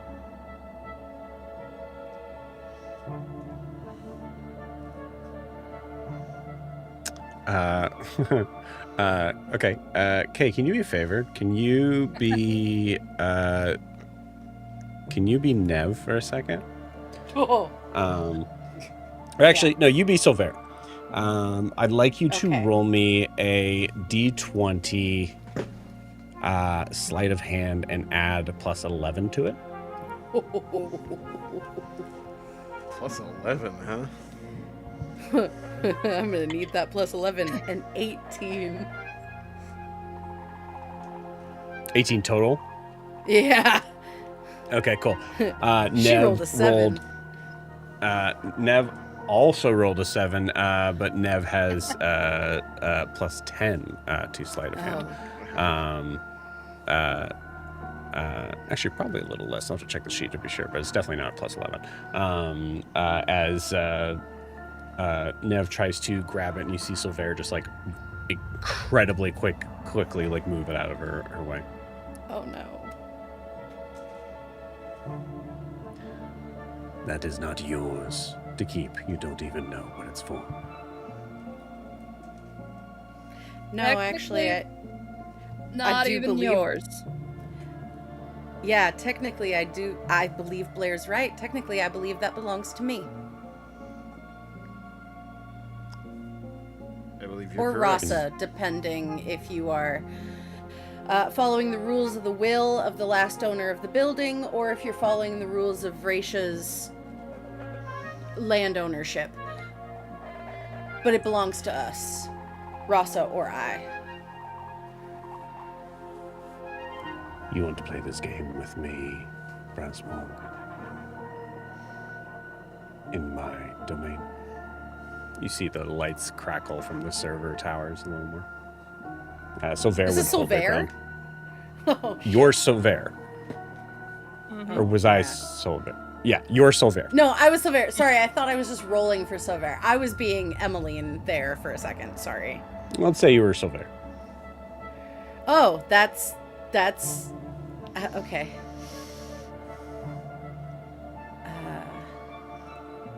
That is interesting. Emily wouldn't really know. Blair, unfortunately, I think might be the only one that really knows that, like, technically speaking, as far as like ownership goes, Nev and Silver would technically be both like have ownership over it. It's as both possible creations of Emery Vargas. Yeah, but Emmeline owns the building and the lockers. Yeah, but with inheritance, Timothy was Yeah.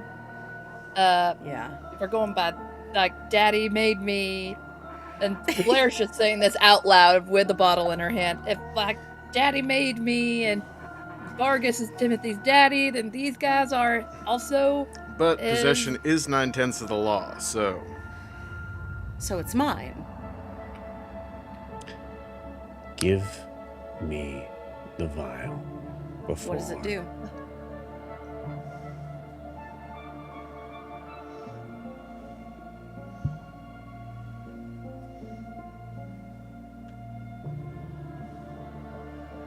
We don't know.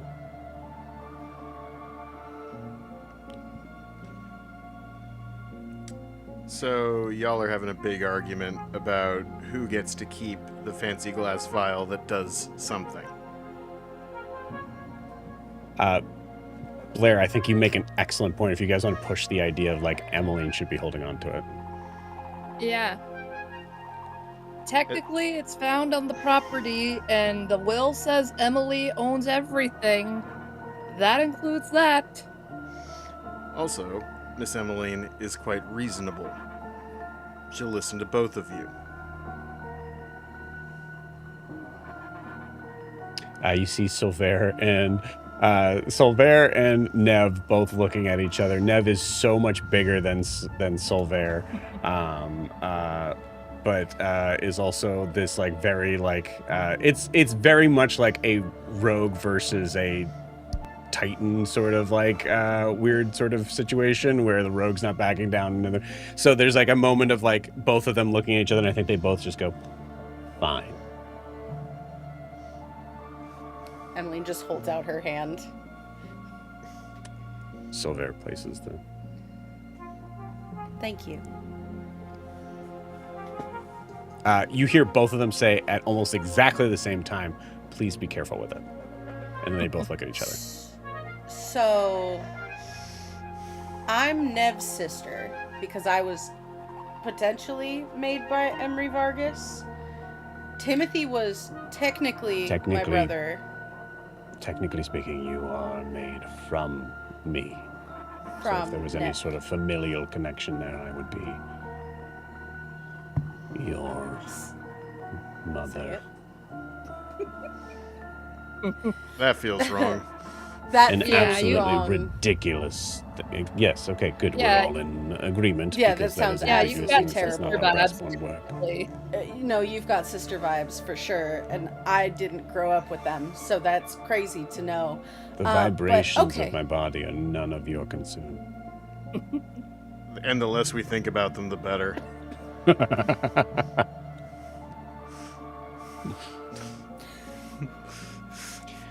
Would anyone be interested in knowing what I have come to find out about these automatons that came for? Oh, very. Yes. Thank you.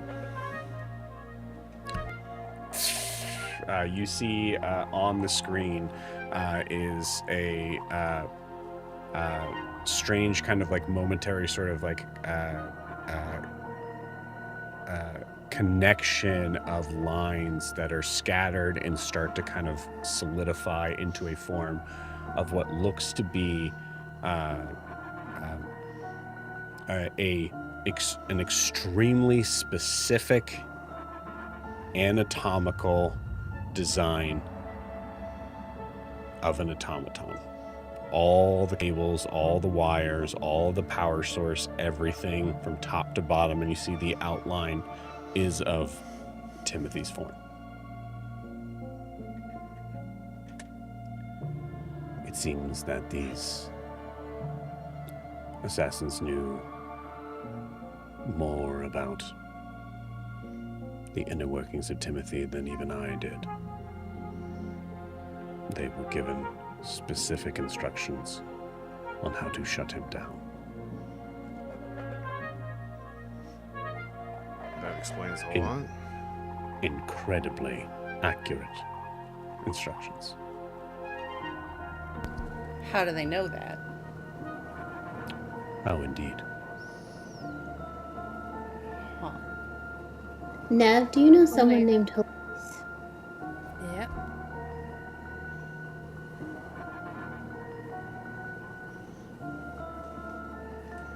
Yes. I think Timothy thought of her as his mother, sort of. Very problematic mother. Could she have created Timothy assassins like this? If she was involved in the creation of Timothy,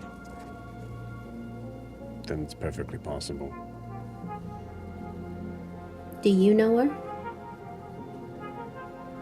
I know of her. I have not had the pleasure.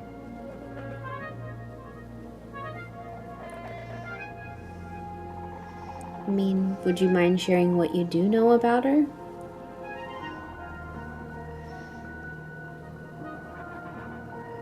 Ideally, where she lives, any kind of patterns, methods of entrance and egress. You also I know where think- she lives. Yeah, her house or like spa thing got destroyed when the raptors and her had a huge disagreement and a giant robot came out of the ground. For the record, that's Whitewater Sanctuary. You guys know that she lived in Whitewater Sanctuary, so. Yeah. She was Whitewater Sanctuary, essentially. If you hadn't heard, Whitewater's destroyed.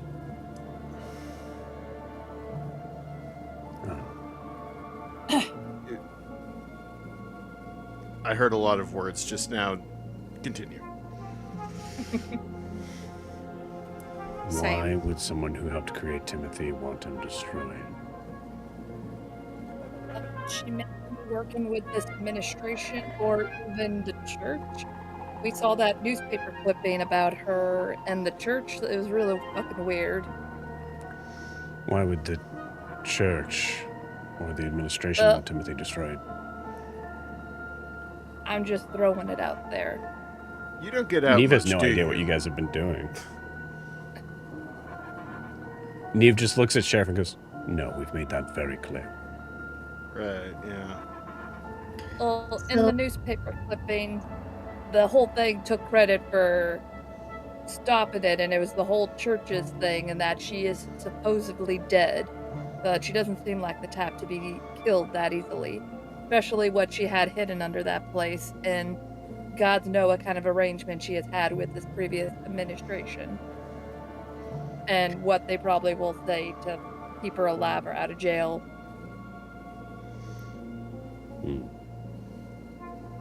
She's been helping the administration experiment with Dominium, building her own automaton army. Whether that's with the administration or separate, I don't know. She seems to have faked her own death. We don't know where she is. We left on poor terms when we came here to Vracia. Yeah, why we she would want to actually- get rid of Timothy specifically, I genuinely don't know. Why indeed, if you parted on poor terms, would she want your juggernaut robot destroyed? We did. But We she didn't did come bring after all of her- us. She's specifically targeting Timothy. So and we far. took Gaspard with us too, and the grip whip. We stole that too. Yeah, Gaspard worked Seems- for... You what? I think Gaspard just like was probably like messing with something with his wrist, and now all eyes are kind of like looking towards him. Let's ask Gaspard. Why would Halise assassinate Timothy?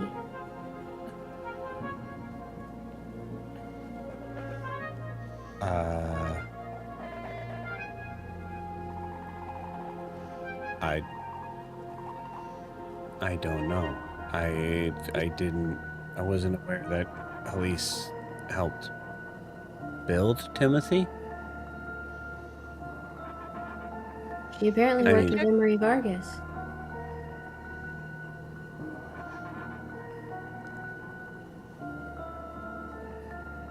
You see Gaspard very surprised by that.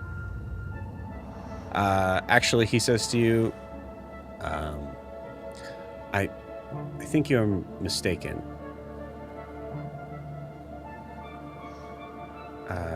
That's not possible. Why? Because Emery Vargas would have to, if he was still alive, would be over 200, 250 years old. And as far as we all understand and know, Emery Vargas was a human.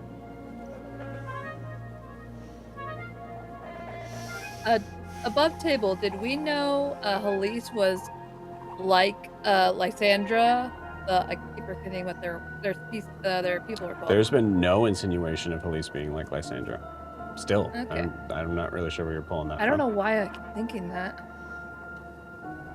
Also above table, she did say she worked with Emery Vargas, right? Did I make that up? No, you did. I mean, regardless, it's yeah. No, I think she did. Yeah, right? Because I think Okay. that was a point of like, Yeah, and I Timothy think told us regardless, Well, it was confirmed in some way. There's definitely a way that was confirmed. Well, is Halise a human? Because she definitely made it clear that she knew Emery Vargas. And she helped with Timothy's creation.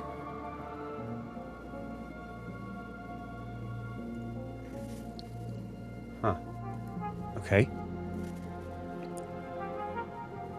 I guess I always just assumed that she was, rounded ears and all that.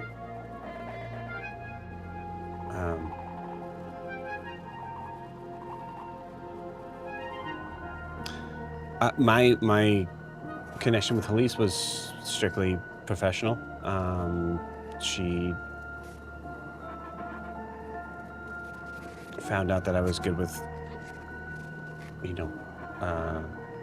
basic inventions and robotics and all that, and it was, it was. I didn't ask a lot of questions because it was kind of at first it was kind of a dream come true to work for, to work in that environment, and then I kind of just got lost in it, and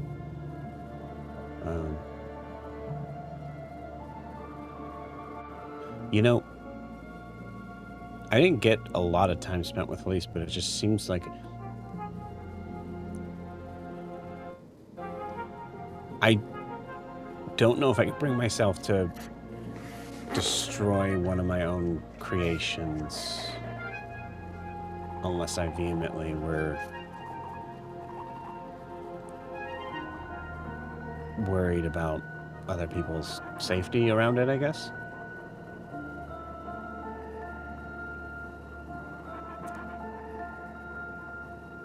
So a control thing?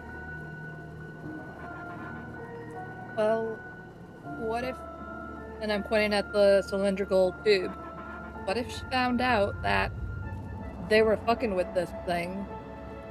Because they came as soon as Timothy started fucking with it. Maybe Nev jumps in with this and goes, that would be hard to believe. This is an extremely elaborate report that was sent. The idea of all this happening in one day would be surprising. Someone planned this out for a long time. Possibly, at the least, days. Okay. Gaspar, do you know, outside of Whitewater, where Halise could be holed up? Other base camps that she had? Other workshops where she would be building assassination robots? Sorry, I guess I'm kind of confused. Wasn't she pronounced dead? Dead ain't what it used to be. She doesn't seem the type to... God, this guy has so many cool lines. I'm just gonna... That's... Yeah, great. Who are you? Good question. You share. God, so cool.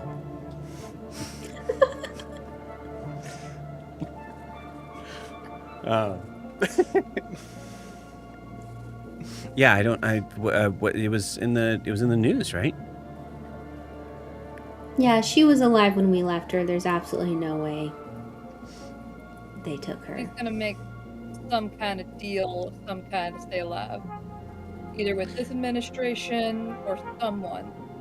A person with that much knowledge of technology, not to mention the shit going on with the Dominium, she's gonna make some kind of acting deal. Either she's alive, happy somewhere else, or she's a prisoner. Blair, you say prisoner.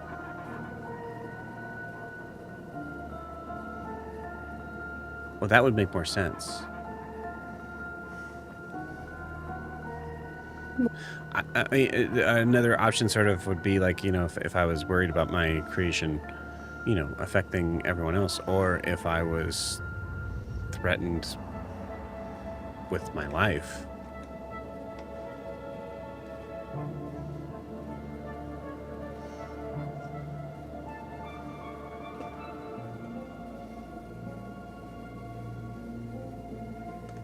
Who could have taken her prisoner? Only one. I mean, you guys were there. You know what started that whole thing. So Fenwick has her.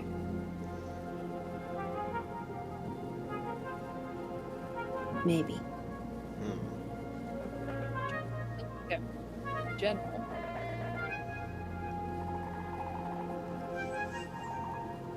And I think he's gonna be happy his little brother was killed there in that fight. You're cutting out pretty bad, Sarah. You can get close to the mic.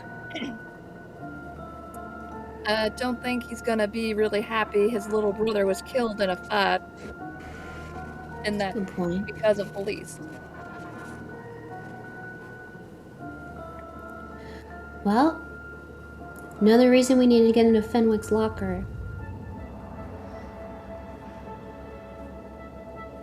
With the Solar Dominion, I don't know how new stuff works in Freysia, but in my time in Nexus, to state someone no longer being alive is a pretty strong thing to be able to have it set up in the news, right? And Blair, you could at least assume that there's like from Nexus, it would be like, I would say actually, honestly, Ophelia, you could also know that, like to state someone being dead in a newspaper sort of thing is a extremely, like, you have to be sure. But I Like, mean, what if they were not? taking the report straight from the Fenwick's guys, I mean... Yeah, it would have to be someone incredibly important and powerful to be able to influence that. Who owns the newspapers? Or has their backing? You don't know. Hmm. But I will allow everybody here to give me a history check. I was gonna say, do I know? No. No. Hey, that is so much better than what I've been rolling. Yeah, me That is too. a 21. I might not know, but does a 15 30. know? I also 15 have that question. Does a 15 know? I'll say for the sake of that 21 there, no. But you know where you could get that information. There's a pretty... They're not hiding. That news organization is in the center of Raisha. Blair, I don't remember if you were with Timothy. No, I think it was just Timothy and Rasa there. But that was information that was given out on that of that you have an in with the news organization in Raisha. With that 21, I'll pull up the name for you here in a minute.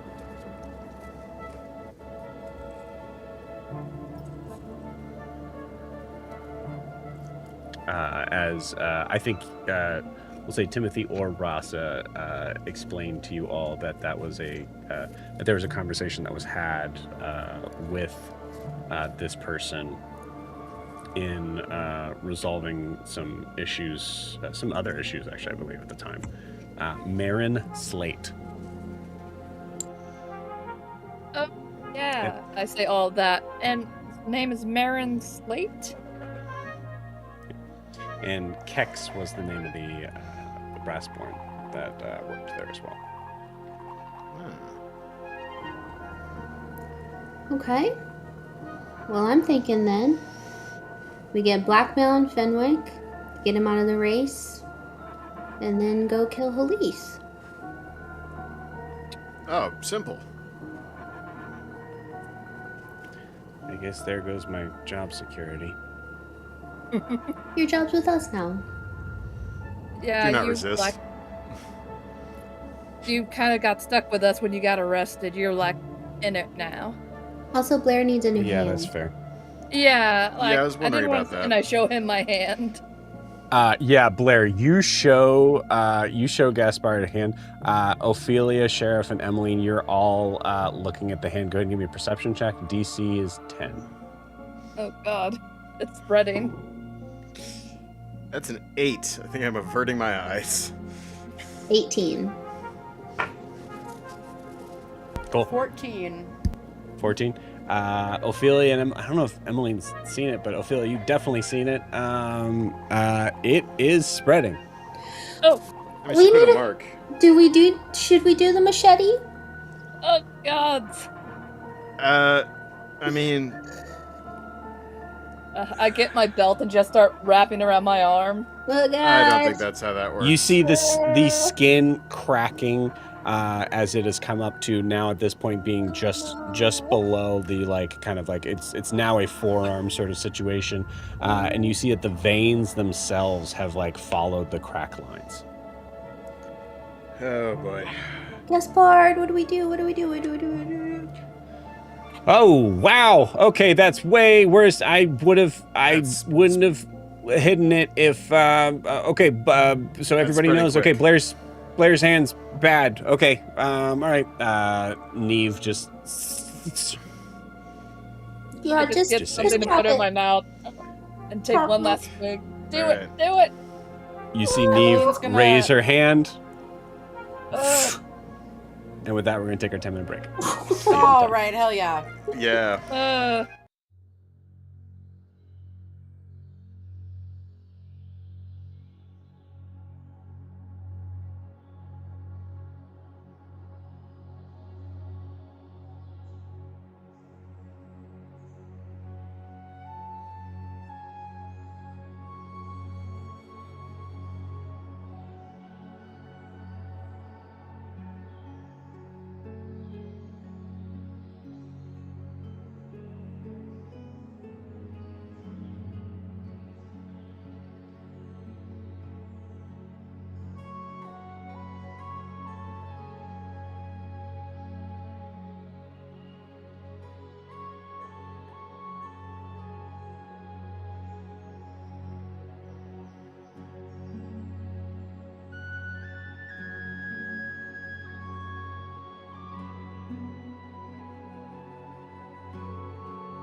Welcome back. Blair, roll me a Constitution saving throw. Right off the bat.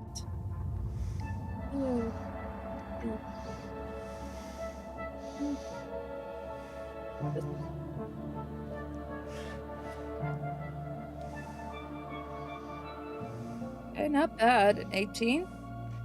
18. Okay, cool. With that, you completely lose consciousness. And we cut to a smattering of minutes later. Blair, you open your eyes. Kay, you with us?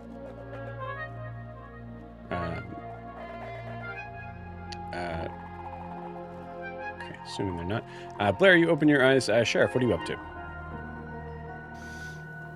I'm basically sitting over Blair so that she will look directly at me when she wakes up, so she doesn't immediately look down.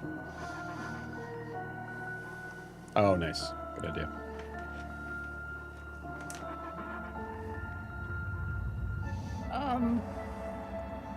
How bad is it? Excellent question. Joe? How bad is it? It's gone. Okay. Is it spurting blood? Oh, no. You guys cauterized it. Okay. Well... I think Gaspar would actually be particularly very good at this. Fair point. Well, it's a clean cut. Reckon the nerves will take some getting used to. It's going to be a period of adjustment, but we have faith in you.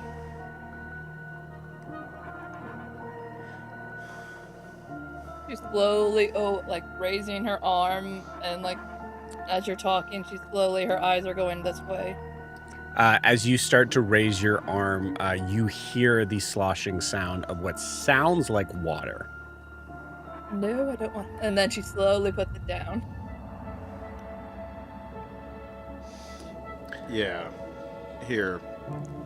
I, hold a shot over to you and, raise up your other hand.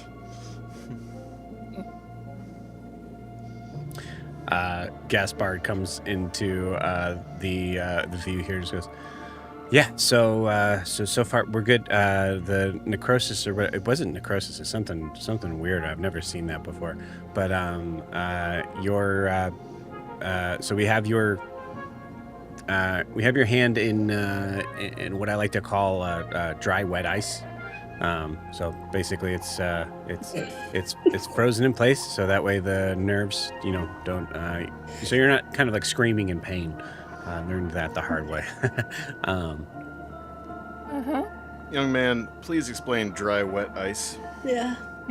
So you take dry ice and then you put it into some significant, usually somewhere between 95 to 98% isopropyl alcohol, and you plunge that in together. And then, so in that case, you stick the hand in.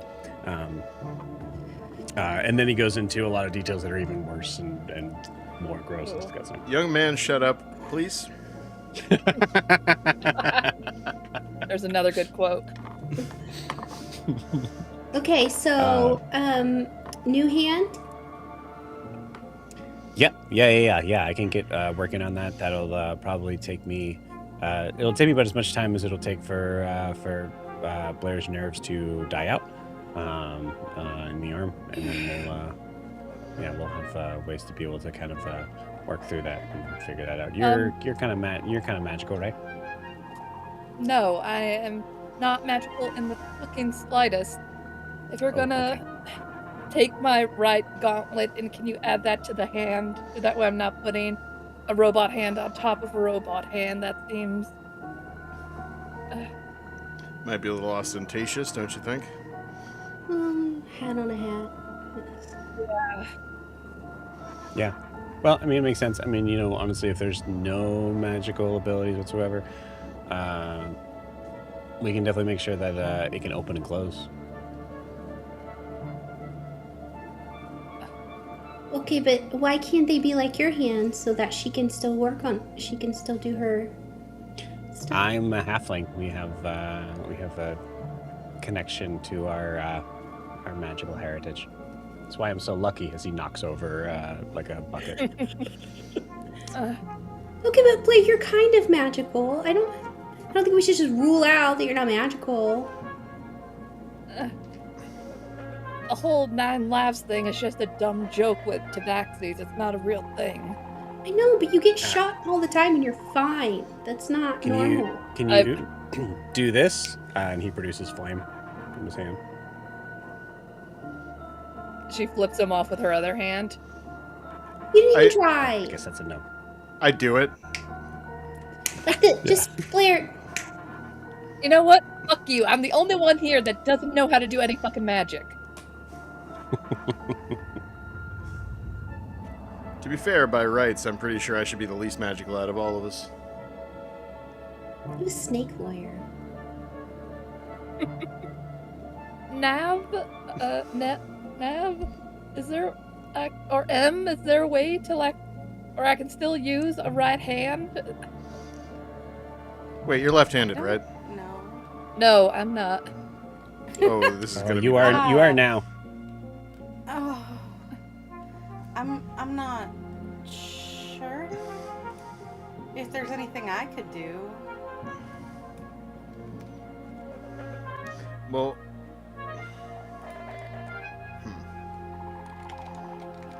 At least you get to be left-handed. I'm no-handed. Maybe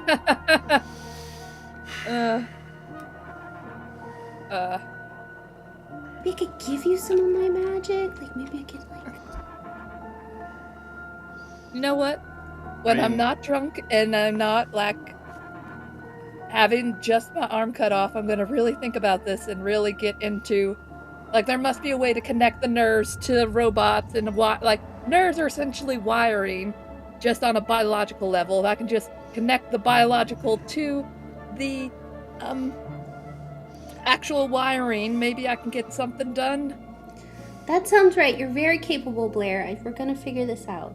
Well, I mean, but wires run on lightning, and nerves run on something else, right?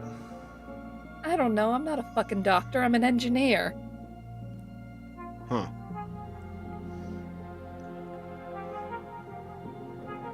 Well, I'm sure we can figure something. N.E.V E comes up to give some support.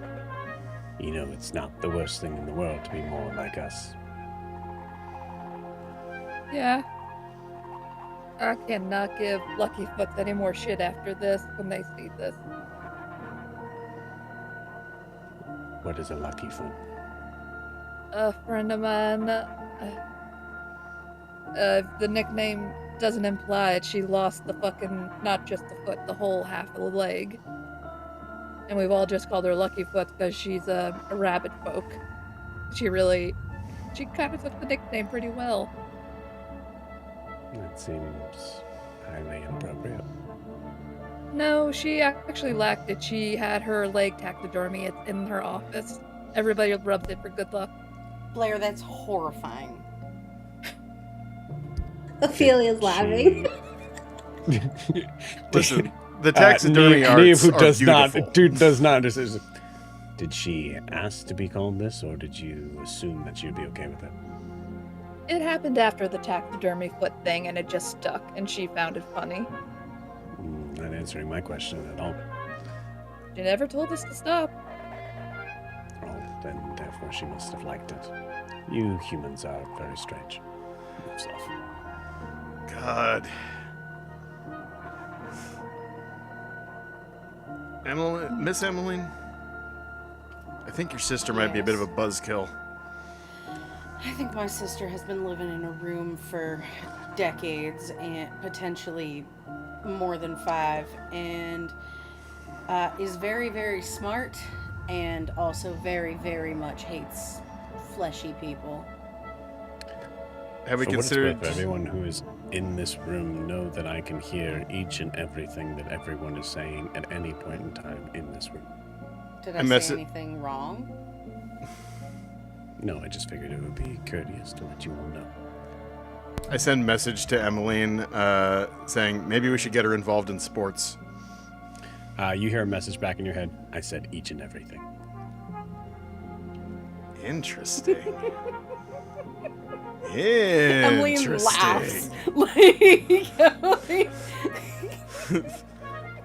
I don't even think Emmeline heard the return message, but she absolutely figured it out. Yeah, so you saw the response from Cher's face. So, So Yeah, you should probably not try to like undermine her in her own room. That feels counterproductive. maybe, but I do But have anyway. an idea. Oh no.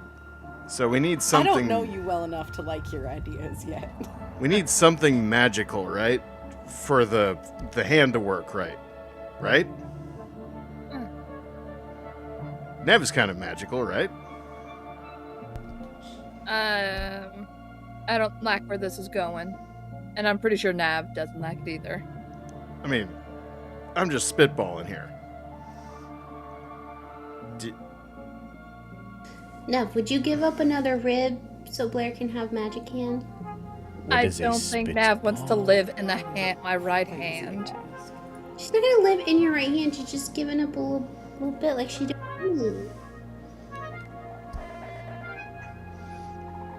I'm still confused on what a spitball is. Well, it's kind of a. I don't actually know. That is kind of an odd expression. You basically choose something and you wait for it to stick to see if it'll stick. Like the saying, you throwing something on the wall, see if it sticks. Throwing all the different ideas out and see which one. My understanding is that the spit is from the mucus that should be staying in your mouth. Am I Yeah, it's correct in that? disgusting. Humans like to do things with spit that are deeply unsettling. Clearly, you have never enjoyed a fine chewing tobacco. With what mouth? Fair enough. That was insensitive of me. A lot of the things that you say are kind of insensitive. I am trying my best. In this moment, you see Silver cut in, and just go. And go. So, I should probably go. I mean, should you? Yes, I have work to do. I have questions Fair still. I have several You are questions. very. Looks at Emmeline and goes, "You are very aware of the work that I do." Well, yes, I think you- that we had a whole disagreement about it. But I also think that Ophelia and the sheriff have questions. She's And not Emily does referring to the happy that. light head. Oh, maybe she is. The night that she saved. Protecting. Yeah. Well, also that, and also protecting Emily Craswell.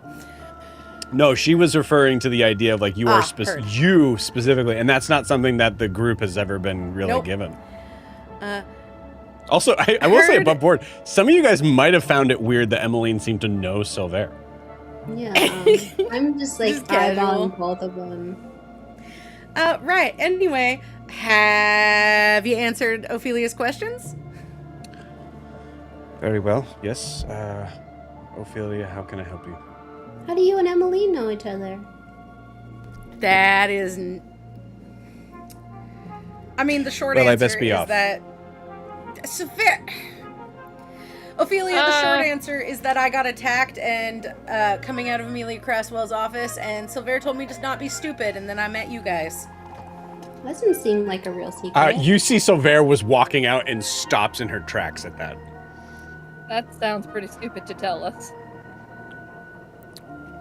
Why is Amelia That running? And why are you helping Is her? not what happened. What, in your opinion, Then did you tell happen? them what happened. Emmeline was very foolish and interacted with several of you, several humans that were in a rough part of town and would have been completely decommissioned if it wasn't for me.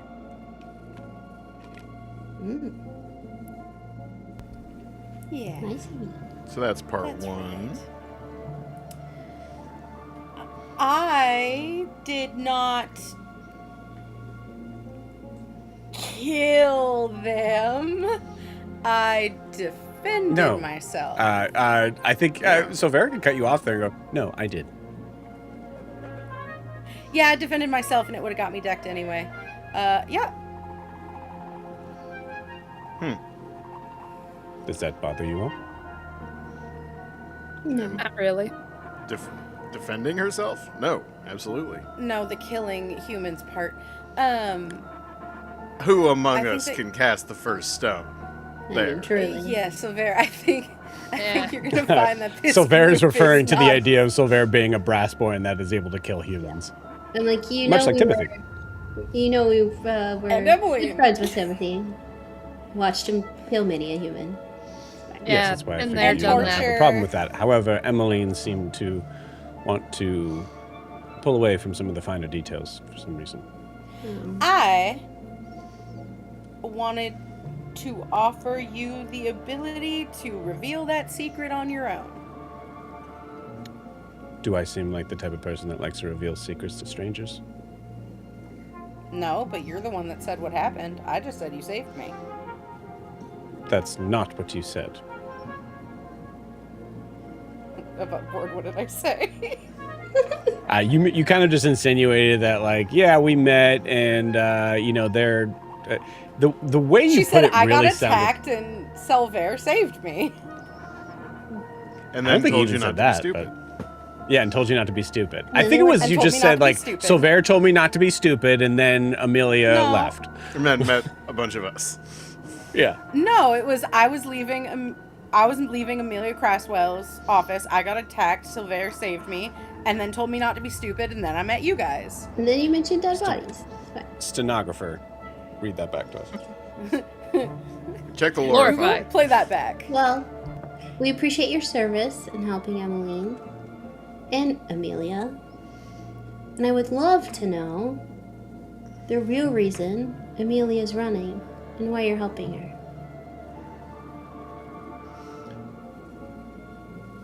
The reason Amelia is running is for the same reason why I protected Emmeline that night.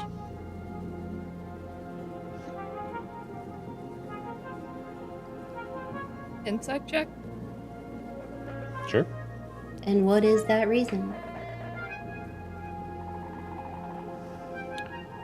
Brassborn need to have someone in their court that will be listened to. But why win for Chancellor? She knows she's not going to win. You know that. Surely there are better ways to invest your time. That's why she has spread her interests into being more of the workforce. But between you and It's more I, of a rally. I believe it to be connected, to say the least. Like a rallying cry. Oh, Blair, you say rallying cry. You see, it's interesting. You see Silvera immediately snap to you. What? Well, she's being this huge, like, even M said, and she's still, like, keeping her level. M said that she's of big importance to the Brassborn and Automaton. That she is putting out all this stuff for better conditions for you guys and showing all the corruption of your contracts and everything. She loses, Correct. the automatons may have their, like, signal or something like that. That she is a rallying cry for the movement to maybe, I don't know if they could unionize or something to bring all the Brassborns together or automatons together. I believe you've lost a lot of blood. Maybe you should be focused on healing before making extreme accusations as that. Yeah, you're right. I'm probably. I think I'm gonna pass out again. Maybe That was wise. an intense reaction to what you're claiming is just a bunch of babbling. Well, it's an insinuation that my kind are going to be a danger to your kind, wouldn't you consider that to be something that needs to be answered? She didn't say anything about endangering. She said rallying cry. Yeah, like to rally to a cause. That doesn't necessarily involve violence. Unless Does it it? does.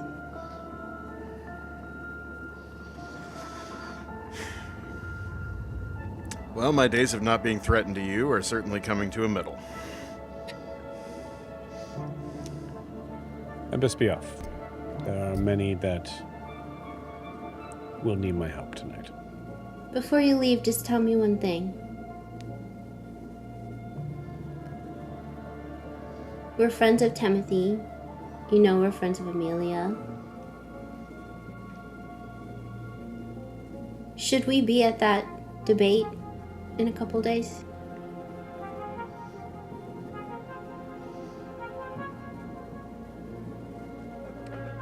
Roll me a persuasion check.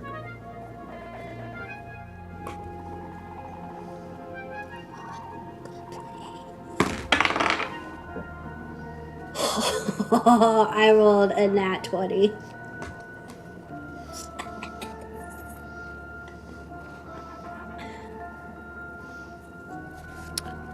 Plus a lot.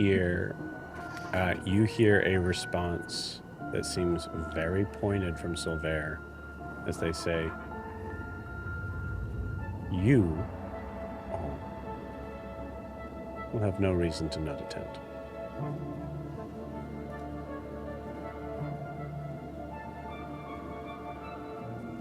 Okay.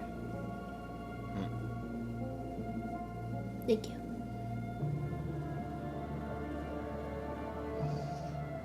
I wish you good luck in your... Oh, she's passed out already. Well, I'm off. Somebody walks in. Gaspar goes, I like her. I also kinda like Blair, it. you can come back too if you want. She certainly does have mystique. Is I that the think we fancy can way of trust saying her. that someone is annoying? Or like... Depends. Do I Odd. have mystique? I think all of us are Yeah. suffering from misdirected rage, otherwise known as being an asshole. You know, by the way, Blair, about that, do you think maybe, like, we need to talk about everyone's, like, maybe not right now, but, like, perhaps if maybe we talked about these things, Timothy wouldn't have gone off the deep end. So, you know, maybe, is there anything anyone wants to talk about? Because, like, Blair, I think that you're on the right track. Everyone has got some unresolved, misplaced rage. So Myself fucking included. funny that Emmeline is bringing this up and Emmeline Oh my wasn't God. at that dinner. Yeah. It makes sense. There's so many other reasons, but the idea of it being so pointed to Blair. I think the No blood idea. loss. Blair's hammered right now because he drank all that alcohol. The blood loss. Uh-huh. Em's right. Em's right. Yeah, do you wanna talk? Cue Blair and Emmeline having an entire, like, crying drunk girl therapy session. Set the dial on Don't- the side of don't your leave head us to out. tipsy. I killed Set the Leo. dial to tipsy. You want to talk about it? Like, I know that there's a lot of things. I haven't really asked about your brother. Like, how are things? Are you okay? Leo's dead and I killed him. Oh, Blair, I'm sure you didn't kill him. I let go of his hand. Ophelia, what's your response? Like, bless her hand. I'm crying.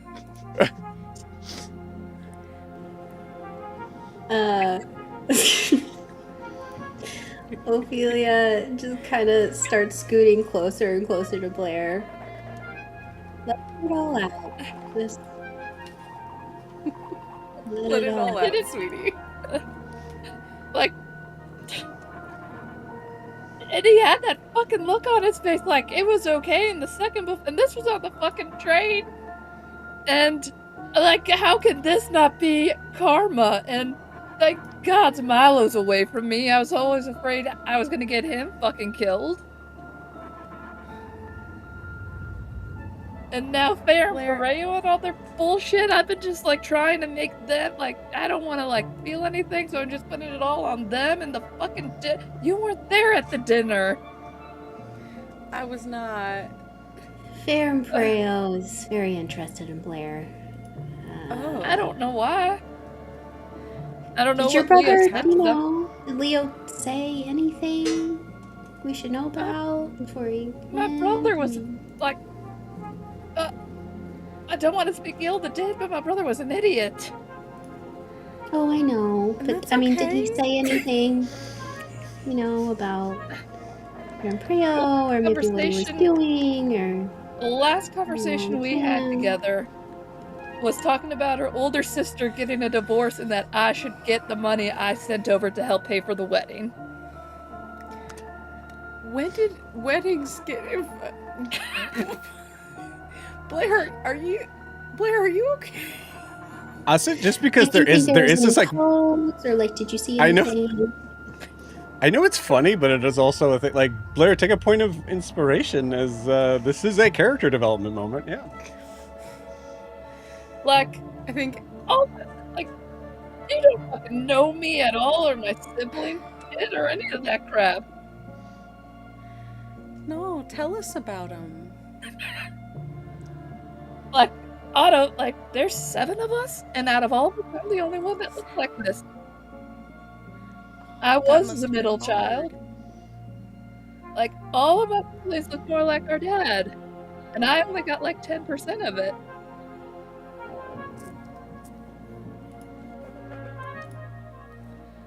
Like, and my sister, the older one I was telling you about, Dessa, she was a real bitch to me sometimes. Like, she said I was adopted because I didn't look like them. And that's when I told her she was perpetually bald by tobacco standards because she's a short hair. And that's how she scratched me in my eye, and I need this stupid fucking monocle in my eye. And Blair just goes on and on. This is so good. This is so good. I love that. Emmeline that sits point of on her inspiration other well side. deserved. So it's like Ophelia on one side and Em on the other, as like we're just like holding each of her hands and just like letting Like her. the stump, you're holding Well, the stump. yeah. Emmeline, yeah, right. Emmeline just has her hand on her shoulder and she's just rubbing her back, like, oh, it's okay. That sounds so rough.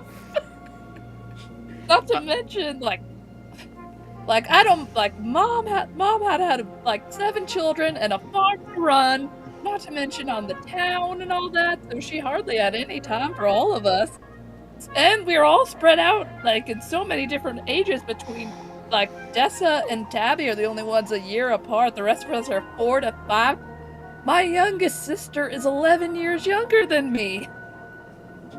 Did you guys have like a secret language or like anything that you guys did? that was- No. We, like, the twins were the only one that had that. Milo and Otis were the only one. Like, all of us didn't like each other. When we, like, because, I hate to say it, I was jealous the twins got all her attention after me. That's understandable, Blair.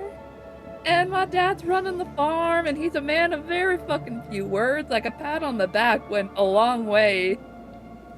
Emmeline pats So her is back. like Leo a man of few words, or do you think that he like is he a journaler? What do you think? Ophelia, give me a con save real quick. Sorry. Oh no. This is too emotionally vulnerable for Ophelia. I got a 2. It's way simpler. It's way simpler than that. Whatever the concoction is that Blair has her arm in is 95% isopropyl alcohol, dry ice, and dying flesh. It is the worst smell ever. Thankfully, like Emmeline's on the side where Blair's hand is, so you're And doesn't have far olfactory and senses. doesn't have yep, exactly. So But it is hard. You're having to take breaks. This All right, is like well, the first okay, time this I've isn't like worth it anymore, but we'll talk later, Talk- Blair. yeah, like I haven't like talked here. been this open since Callie. She's the only one I can talk to about this kind of stuff. I'm so glad Oh, that you God. had somebody. I'm so Blair, glad you roll me had a somebody wisdom to saving talk throw. to. Or Oh. charisma saving throw, excuse me. Oh god, charisma. Oh shit, that's better. Just a straight 18. That fucks. Okay, cool. Within 18, there is a moment of a thought that does cross your mind of like, oh God, Calliope doesn't know that you're missing a hand now. Are they still going to care about you? And then you remember like a moment of like recognizing like physical appearance wasn't really the main attraction anyways. Yeah. Yeah, like she's not gonna care about this kind of thing. Like I think Blair keeps pulling it out of the and just waving it around. Emily just guides the arm back in every so often. Just, tell me more about Callie. Tell me more about her. I'm putting the HUD up. I can't do it anymore. Yeah, Ophelia. Too Yeah. The third time you see Blair's stump, you're just like, nope, that's it for me. Emily just, it's okay, Ophelia, I got it. everyone like we get so many fucking looks because everyone wants to know how it works because of the height difference. Like, sure, like there's like a 11 or 12-foot tall height difference between the two of us. Oh, you don't know? They only do. She's a giant, and we live. Yeah, Is that your partner? yeah. Oh. She's 7 feet. She's 17 feet tall. Does she hug good? Caspar just goes, oh, is that all? And like, it was never about the physical thing or any like that. As it's the saying in Nexus, her and I are strictly holding aces. If you know what I mean. Weirdly, I do. Weirdly, you'd be surprised that a Brassborn kind of gets it. Yeah, absolutely. The sheriff's just looking at a deck of cards, going like trying to decipher what that could possibly mean. something. Skrillex plays in the background because that sounds like Transformers having sex. So. But we're strict. We both strictly are hold like the thing that got me to fall for her. I can never beat her in chest. Hey Blair, Like she is the smartest person I've ever met. Blair, do you want to go upstairs and play a game of chess? I don't know. Like this is the hand I normally do it with. Once again, That's pulling out, you have okay. to put it back in. Okay, all right, that's okay. We learn new skills every day, and like we'll figure out how to get it fixed. But for now, you get to practice using your other hand for things. It's okay. We'll work with you. Yes. Sorry, Gaspar? sorry. I just this room is probably the most sterile environment for her because there hasn't been any really like human interaction in it over the past 100 I'll years. even go somewhere else and grab a chess set. Ophelia's like, I'll go somewhere else. You're welcome Yeah. to come play chess in my hut. Nope, You're Nope, my that best probably friend is right now. probably not a sterile environment, but Okay, so we'll stay here, and we'll dunk. The sheriff will go get some chess, and we'll dunk all the chess in alcohol so that it's more sterile. Is that I right? can do it in Okay, my head. All right. The sheriff If you know misty how to- steps to the door and runs. Wait, you can play chess in your head too? Yeah, like it's what we would do. Like we would I play think chess Ed's for a good days, and like we'd have it in the break room at work and in our apartment, or technically it's a condo, but we call it the apartment. Playing chess Not for there days. having a condo. Blair, you specifically got very good at being able to play chess in your head because Calliope had to move the pieces. Either the pieces were going to be too big for you to move, or they're going to be too small for Calliope to move. For her not to break, yeah. Yeah. Oh God, how big was that condo? Like I said, we caught it an apartment. It's basically one room for us and then our kitchen. And it was a condo at one point. We had to have it renovated. It was a condo at one point. I'm fucking crying. Like, I have all learning these so little much. stairs everywhere to get into the kitchen.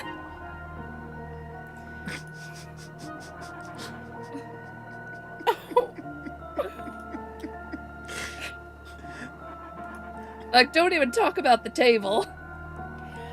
We don't have to talk about the table. I need to talk It was about a the standing table. table for Calliope, and it was a sitting table for Blair because it was on the second floor, but Calliope was always on the first floor. Oh my god. But like I said, everywhere we went, we got so many fucking looks. Like, it just got annoying. I imagine. Sheriff, you go run upstairs. Roll me a luck check, please. All right, just straight D20. Yeah. Well, I don't love that. That one? Okay. That one. Sweet. You come running up the stairs and you see it's only been like maybe 6 hours since you've seen this individual for the first time. But lo and behold, because you guys were so busy with trying to handle the situation, you didn't realize that you didn't lock the door. You see this figure Oh, God. bending over some of the leftover pieces. Who is that? Above board, who is that? That's a long conversation. Okay, bet. Yeah. I He's I'll from message also, to so- Discord. one. Yeah. I believe I also was not there for meeting him. I think you were. It was just Yeah, a quick you were, conversation. because you gave him coffee. right? Yeah. Oh, Yeah. okay, that right. Sorry, different guy. Yes. All right. But I mean, honestly, it makes sense that you being like, I don't even remember this guy's name. Yeah.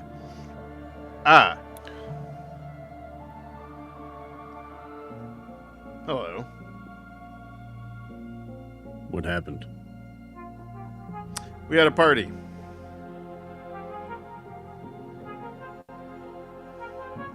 It's been some party.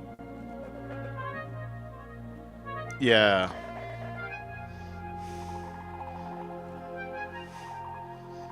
I don't think we formally met. Alden. Nice to meet you.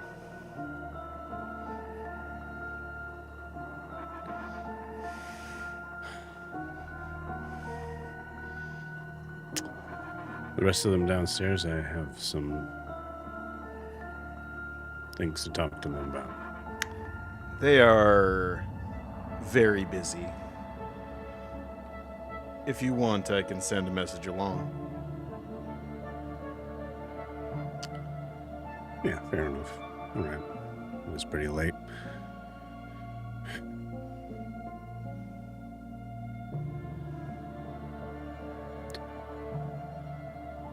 Amelia Craftswell is missing. You can Is let that them so? know.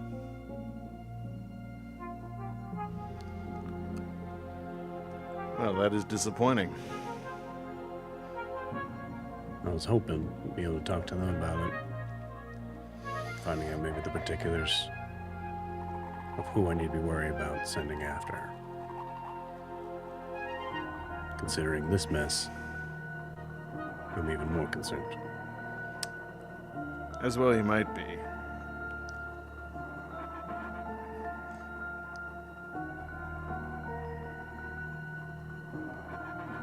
How about this?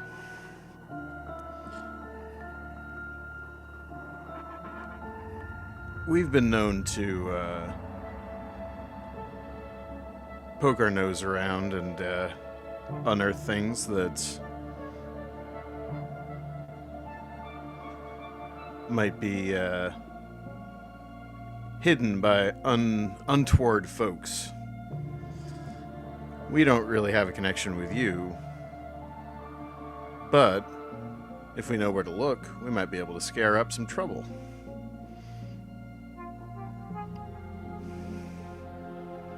At the very least, throw them off your trail. And who knows, maybe even find our mutual friend. You see Alden take a step over one of the disembodied automatons closer to you. It's we already, huh? You make fast friends with these people. I've been known to do that.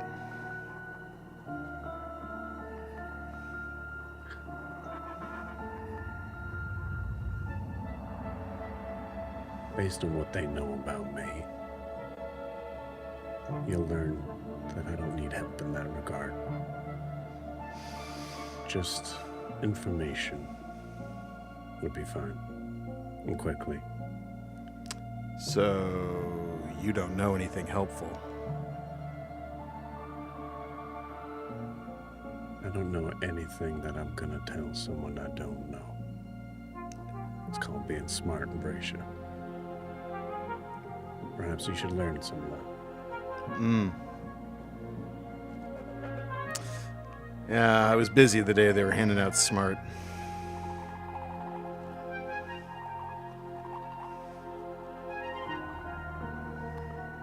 That I don't doubt. He kicks one of the automatons. Yeah. You know, I do recognize some of this work. Do you know? If this party got this out of hand,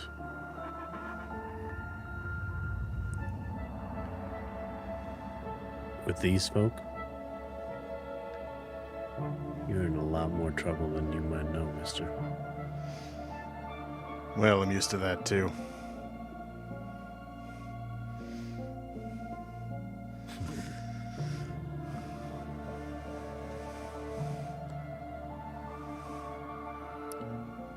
You care about Amelia Craswell, and what she's standing for. Recognize that our interests are currently aligned.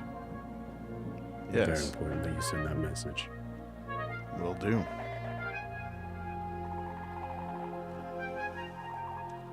He walks off. As he walks off, he goes, "Unlock your door." Good advice. Good fences and good neighbors, all that. Indeed. Just walking off into the night.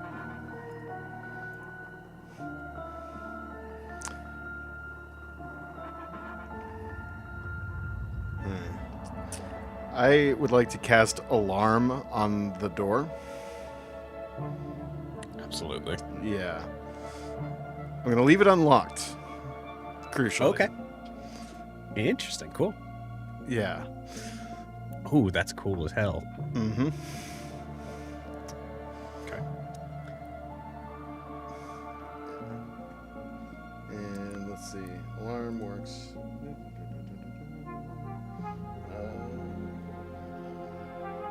It's like 6 or 8 hours. How long?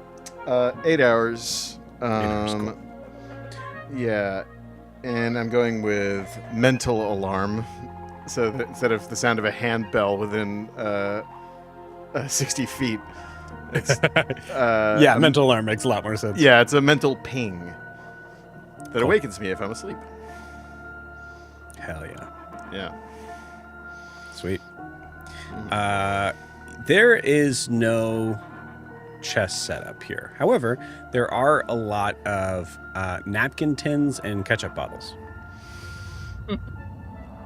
Now is the time that we improvise.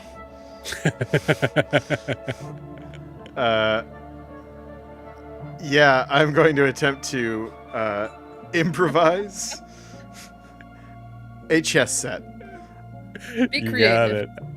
Actually, now that I'm thinking about it, hold on. Improvise, Rook. overcome, adapt. Yeah, adapt. Let's see. Rook. Everyone's so creative. Bishop. Everyone's so creative. Rook, bishop, knight, queen, king, Pawn. pawn. Okay. Joker. Yeah, it's a little bit too complicated to improvise out of a deck of cards. So, yeah, I'm going to improvise with various things that I find in the kitchen. Cool. Yeah, you got it. Sweet. Yeah, you come back down with just a. I'll say it makes more sense to probably improvise with the materials in the server room. So you can just drag like a big bundle of just. You guys, Yeah. you guys Like hear a- this. Go ahead. Yeah, like a specials board, like a chalkboard that I actually make the chessboard on. Oh, hell yeah. That's great. Yeah. You just, as you guys are all like, Ophelia, you're just kind of getting ready for bed. I'll say like you have the hut door open, but the hut is up. You hear this crazy sound of aluminum banging on top of each other, with this like smack of like probably the occasional sort of screech of the like plastic lid of the bottle on the chalkboard itself. As the sheriff just comes tracking in. Couldn't find a chessboard. Ophelia walks out of the hut with a dragon chess set. That she Yes, has in- hell. Fucking yeah. I was hoping someone just had one. Yeah. You know, that makes sense. Anyone want to play cards? Please, I drop everything as loudly as I can.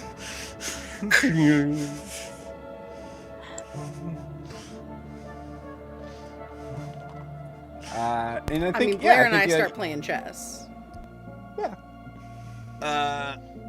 Blair and Emmeline play chess. Ophelia and Sheriff, you guys. I don't know. Ophelia, do you give Sheriff a couple rounds of cards before you hit the I head? start teaching him how to play bridge. Beautiful. Fair enough. Um, Nev's just watching us. yeah, Nev's just watching. You see Gaspard's also in the corner. He's made like a little sort of table for himself, and he's got plenty of supplies. He's starting to work on some sort of hand for Blair. And I To be gave able to him at least control the claw. Yeah, I gave him the right hand for her magnet claw. Right, but that's just a glove, right? Yeah, like a gauntlet that she can put in. Yeah. Right. You still need a hand for it. Yeah. I'm gave gonna him the give parts. him inspiration. Okay. Yeah, you give him some I bardic would inspiration. also Hell like yeah. to give him bardic inspiration. Okay. Double bardic, baby. Blair gives him one up. You know what I do with a One million gold thumbs up. pieces? 2 bards at the same time. Girl. I am not as Okay. developed of a bard as Ophelia. Yeah, Ophelia, it's a D8 for you. Yeah. Okay, cool. And then Emily is a D4 or D6. I had to close my sheet. Let me figure it out. Okay. Momentarily, I will tell you. Dice camera's currently offline, but I'll roll the D20 first. The D20 was a 19 on the die. That's crazy. Hey. Way to go, Gaspard. Yeah, he's pretty familiar with this. We'll add the D8. That's a 7. Oh, so 26. he's fine, is what I'm hearing. I mean, let What me is know. the DC you like should probably, you for should him? probably know your what your Hey, bardic hey. inspiration is. Yeah, like Blair's not gonna complain, like if it's a good hand. Yeah, the D6. It's 20. I mean, that's Try my best. 26. If it is a D4 and it's a 4, and then that's a 30. That's crazy. Sorry, I'm trying. You end up with this huge over-designed out. hand that goes all the way up your arm. You hate it because it's just so it's so much better than your hand. It's powered I by know. diesel. Son of a bitch. It's the Iron Man hand with the. Yeah. It's also a reminder of like how good Gaspard is at this, and it just fuels you to be like, I have to beat him at this. I have to get better at him. And it drives you crazy.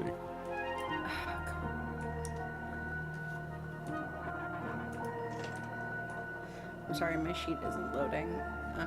D&D Beyond isn't being very nice to me. I'm gonna beat you to it.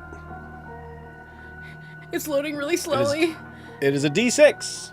Okay, great. Thank you, Joe. You're welcome. Right as it loaded, you said that. That's a 4. That's a 30. That's crazy. Cool. With actually, also I want to know, especially with this, Ophelia, how are you inspiring Gaspard? Gaspard, I just want you to remember that Blair is extremely capable, and he will continue to be extremely capable, but she needs her hand, and so, you have a home here, and as you know, I will never be poor, and so, stick with me, kid. Make a good hand. Thank you. As Ophelia teeters between the intimidation and persuasion meter back and forth several times, you see Gaspard go, okay, yeah, okay. And then I wink, just in case, winking works on him. Yeah, you see his, or what? And he doesn't finish the what before you wink. What? Yep. Okay. Yeah. No, I'll do that. Great. Awesome. Okay. Gaspard is working. About half hour goes by. Emmeline, what do you do for Bardic Inspiration? Oh, bet. We're playing chess, right? Yeah. We're playing chess, and I look over, and I see Gaspard working, and I just say, not singing, just say, my hands are small, I know, but they're not mine. But they're not yours. They are my own. And I am never broken. And I think she's saying it to Blair and to Gaspard. It's a song by Jewel. Educate yourself.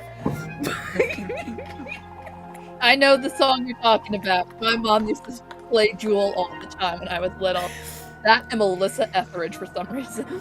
Sorry, was that directed to me? Yes. And if that doesn't work, she's going to start singing Hand in My Pocket by Alanis Morissette. I think she's implying that you should take a little walk to the edge of town and go across the tracks, where the viaduct looms like a bird of gloom. I want to hold Blair's hand. I want to hold her right hand.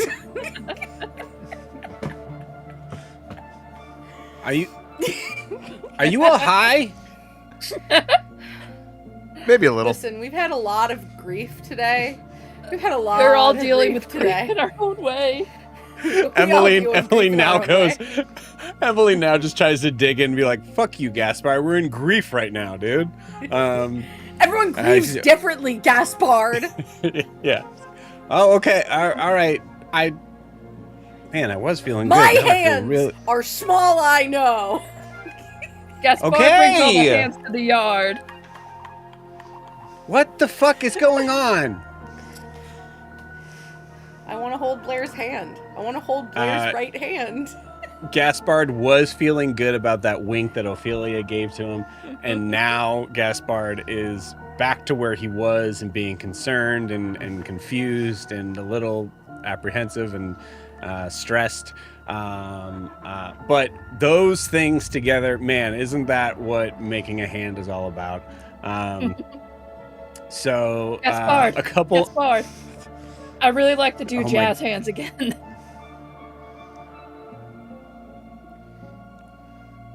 Okay, you want this? This is kind of the work that I'd be paid like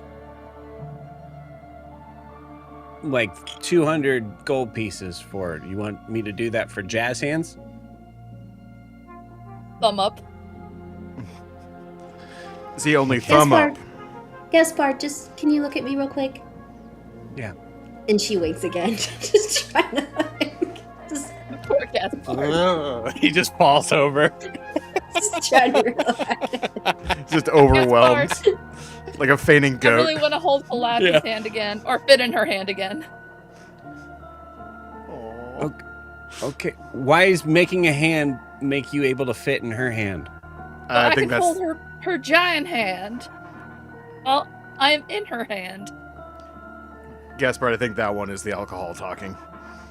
Okay. Yeah, that one makes sense. Okay. Yeah. All right.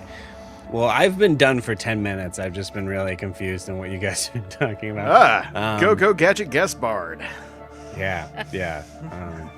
It's funny. I was gonna work through the whole night, but I was gonna work through the whole night, but you guys just really kind of convinced me that I really need to get this done and get some sleep. So hopefully it's enough. Here you go, Blair. And at this point, there's been enough time, Blair, where like the nerve endings are just completely shot and dead.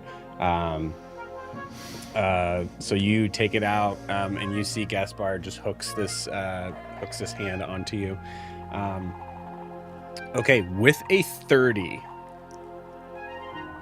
Yeah, this is how we're gonna do this. With a 30, there is. I'm going to explain the mechanics here. Blair, if you fail It blows up in my face. It blows up in your face. No. If you fail a DC 20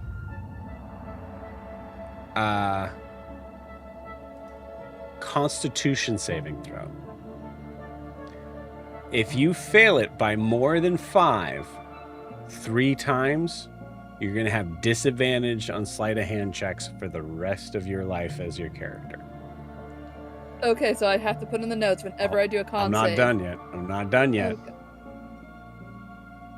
If you succeed by more than 5, you're going to have advantage on sleight of hand checks for the rest of your character's career. You have 3 chances. Okay. Okay. Bardic. First one. Bardic. Bardic. With, I'll allow Bardic. D8, Yep. Yeah. I'll allow Okay. 1 Bardic. Okay. and I have 3 chances. You have 3 chances. I rolled an 18, and I have a +5 Constitution, and I rolled a 3. So I think I so got for it. sure, you're not having disadvantage. You'd have to Yeah. roll 5 below every time. Okay. Second one. Natural 20. Nice. And I I'm was gonna say, taking a how did picture that of ones it to factor show into you. this? So I take a picture. Actually, I think on that, like, yeah, so the 23 would have been, it was like, no.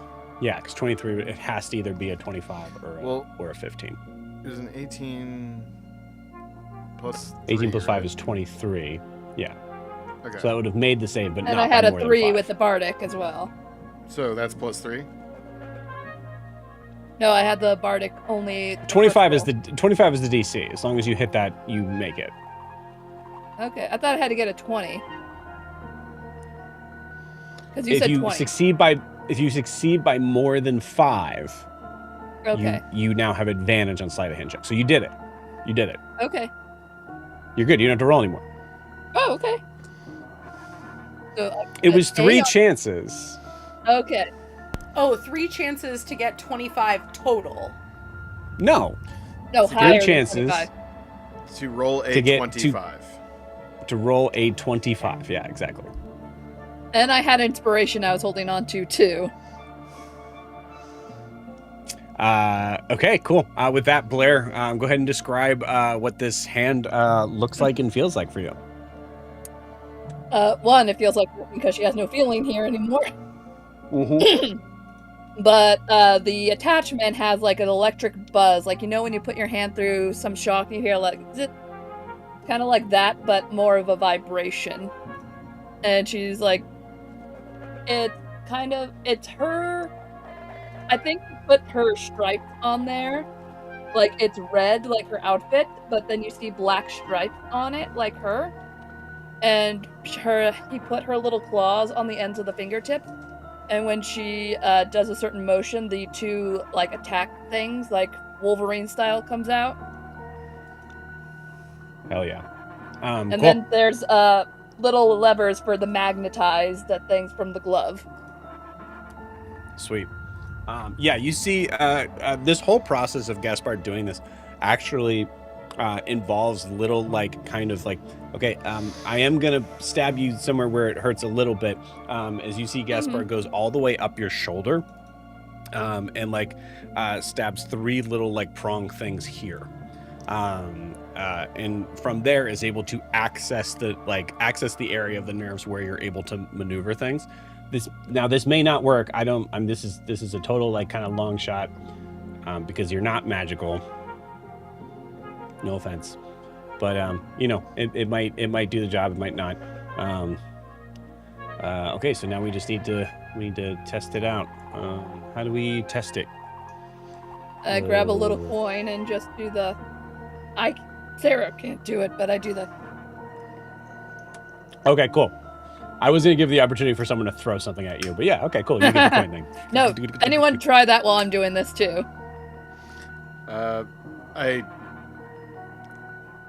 I toss another coin at the same hand. Okay, you got it. Blair, give me a sleight of hand check with advantage. Yay! I'm gonna take one of the inspirations for this, just for this, because we're gonna have a long rest soon anyway. Way better. That is with sleight of hand plus 8, and that is a 23. 23, you snatch it out of the air, and you're able to maneuver it with. You now have 2 coins that you're somehow able to get one to roll one way and the other to roll the other way on your hand. Yeah. Ophelia cheers. Yay! Gaspard, you're a fucking genius. I'm a fucking genius. Guys, this was all me. Ophelia winks at him again. I'm a genius, guys. I got this. High five. I didn't get any help from anyone else here. High five. Just knock him over. Yeah. N.E.V.E. Celebrates at this point of just like looking up from whatever she was doing. She goes, my understanding that humanoid figures need to be able to sleep at a certain point. Will that be?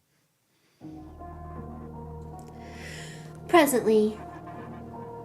Who's sleeping in the hut? Blair, do you want to sleep in the hut? With your new hand.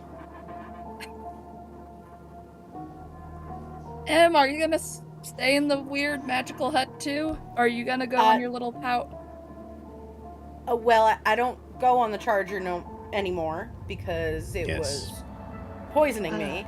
I will probably spend most of the night here with N.E.V.E. or cleaning up the upstairs. So you guys can all go to sleep.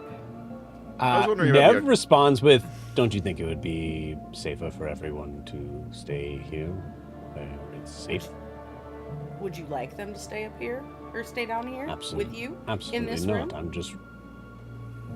Well, I actually don't think that anything can get into. I actually don't think anything can get into Ophelia's hut.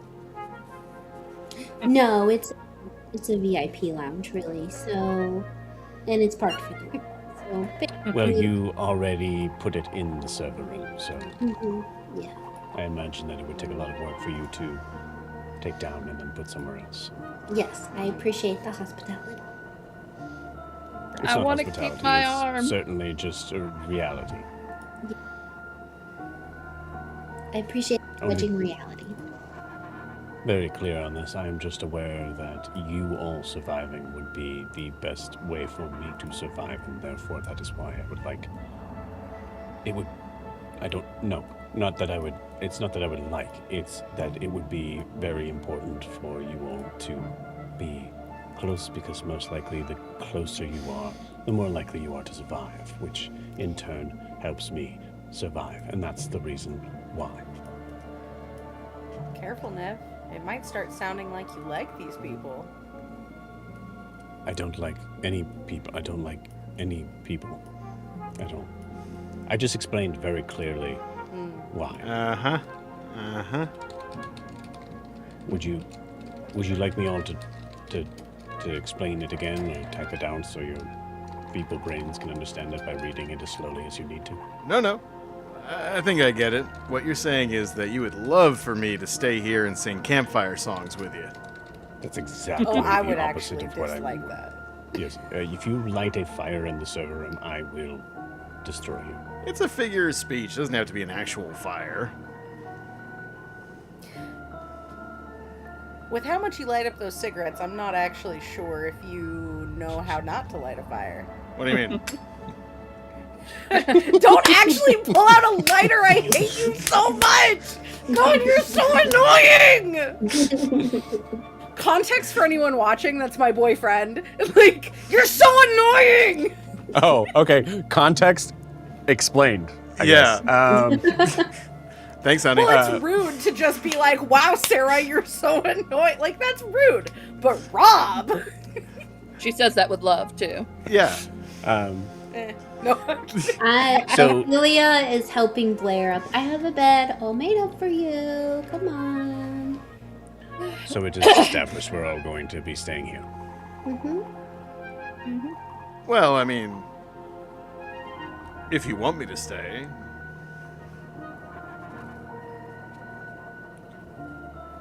Your survival. And she goes to go into it again. Noted. Gaspard falls asleep at his desk already. Sweet boy. Sweet grown adult man. Sweet grown adult man. You all fall asleep. You recognize that Rasa is still not back. But you all take a long rest. Oh wait, Sheriff. You wake up in the middle of the night. Bing. All right. Is it dark in here? Yes. Okay. It is dark in here. You think because N.E.V. did that. Yeah, N.E.V. turned it down. Okay. I am going to use one of my abilities, one with shadows, to cast invisibility on myself and then walk upstairs. Hell yeah. Hell yeah. I can only cast it in dim light or darkness, but I can cast it as much as I want. Sweet. I will say this, Sheriff. The door, the steel door to Nev's room is closed. Nev does not sleep. Right. Doesn't even seem to rest. So you see Nev.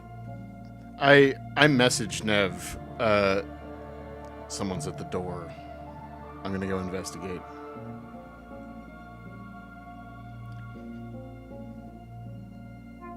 You're the least likely to affect everyone else here at the moment, so I will allow you to leave. Thank you.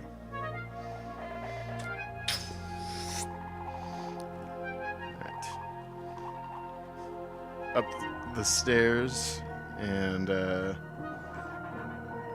first of all, I'm gonna check.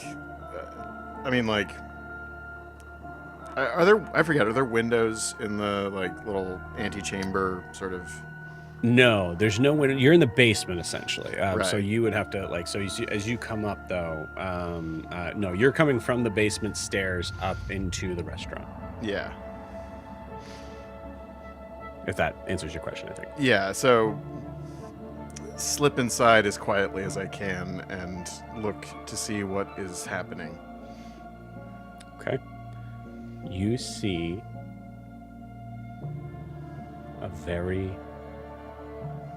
small figure. You can tell they're humanoid-ish. You see legs and arms. Seems small. Seems like Gaspard size. As you see him, as you see this figure just bending down in the darkness and seemingly like messing with one of the automaton pieces. Reminder that I can see in both dim light and darkness. Oh, cool. Yeah. Yeah, absolutely. This creature has like a furry face. Furry face. Mm-hmm. Like Blair furry or Like almost like marsupial like. okay. Or like rodent like almost. Well, not rodent. I'd say more marsupial. Fair enough. Like a marmot. Like a marmot. Okay.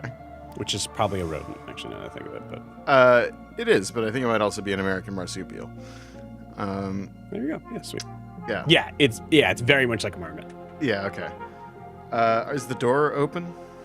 Like the doors are The ajar? door is open. Mm-hmm. Not for long. I am going to cast Thaumaturgy and use Invisible Hand to instantaneously cause an unlocked door or window to slam shut.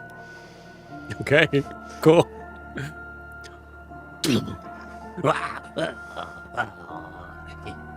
And then use booming voice. What are you doing here, little one? Oh, nothing. Goodbye. Starts Be to honest run towards now. the door. Yeah, I'm gonna just kick him in the head. Okay, yeah, because you're invisible. He just Yeah. kind of like runs past it. Yeah. All right. What do I need to roll for kick in the head? Yeah, but roll with advantage. Okay. I figured. You need to be at 12. Okay. All right.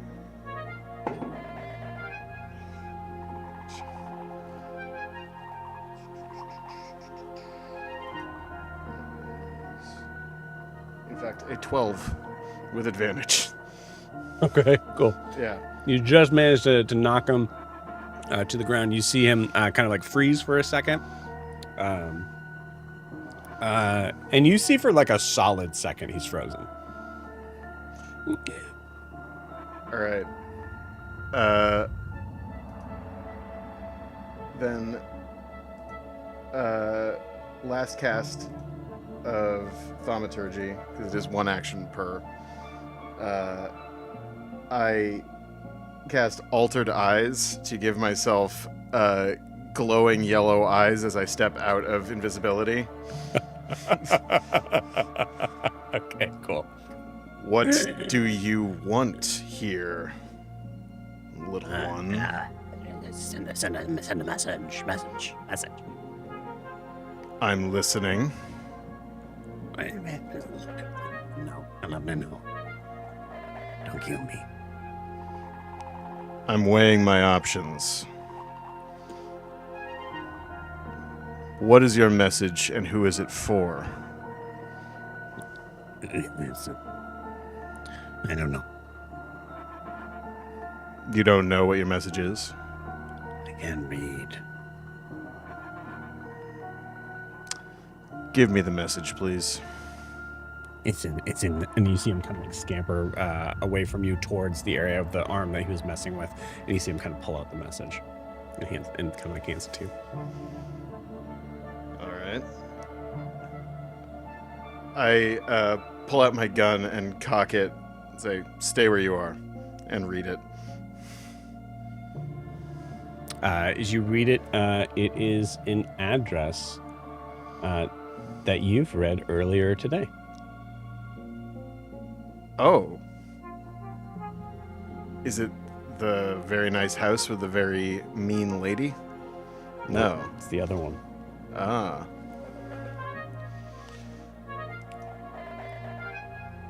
It's the one that you know leads to Mr. Bradley's office. Ah. Interesting. Well, I'm here. What kind of beast are you?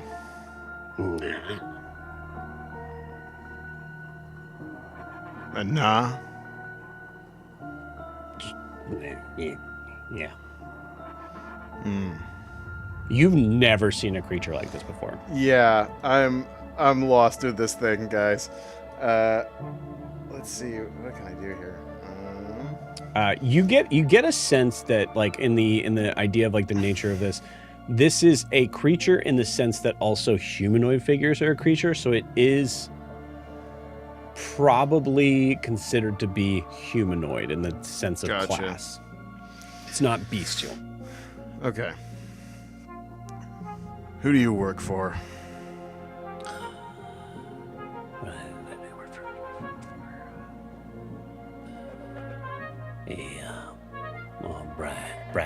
Bradley. I see. Bradley. Well, there's just this one time. Just this one time. But there were others. Others like you? Ooh. You see him point down. Wait. Are you pointing at the things on the floor here? No. Your others are...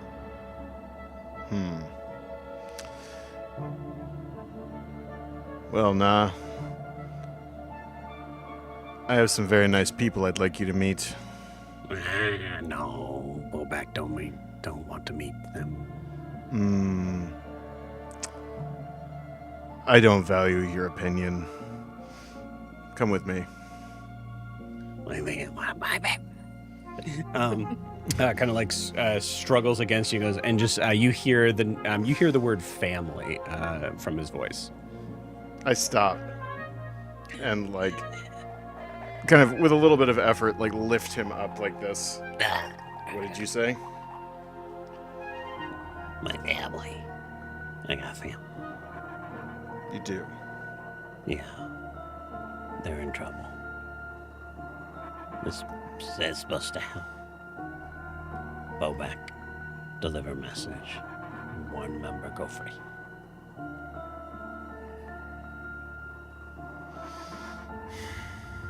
This is second message. Bobak sent. When you've delivered Two the more message, I, like, put him down a little bit and, like, dust him off.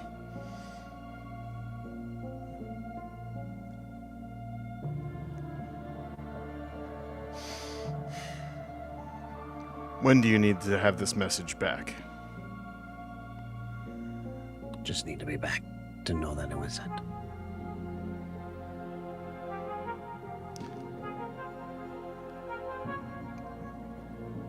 Come and have a drink with me for 1 hour, and then you can leave.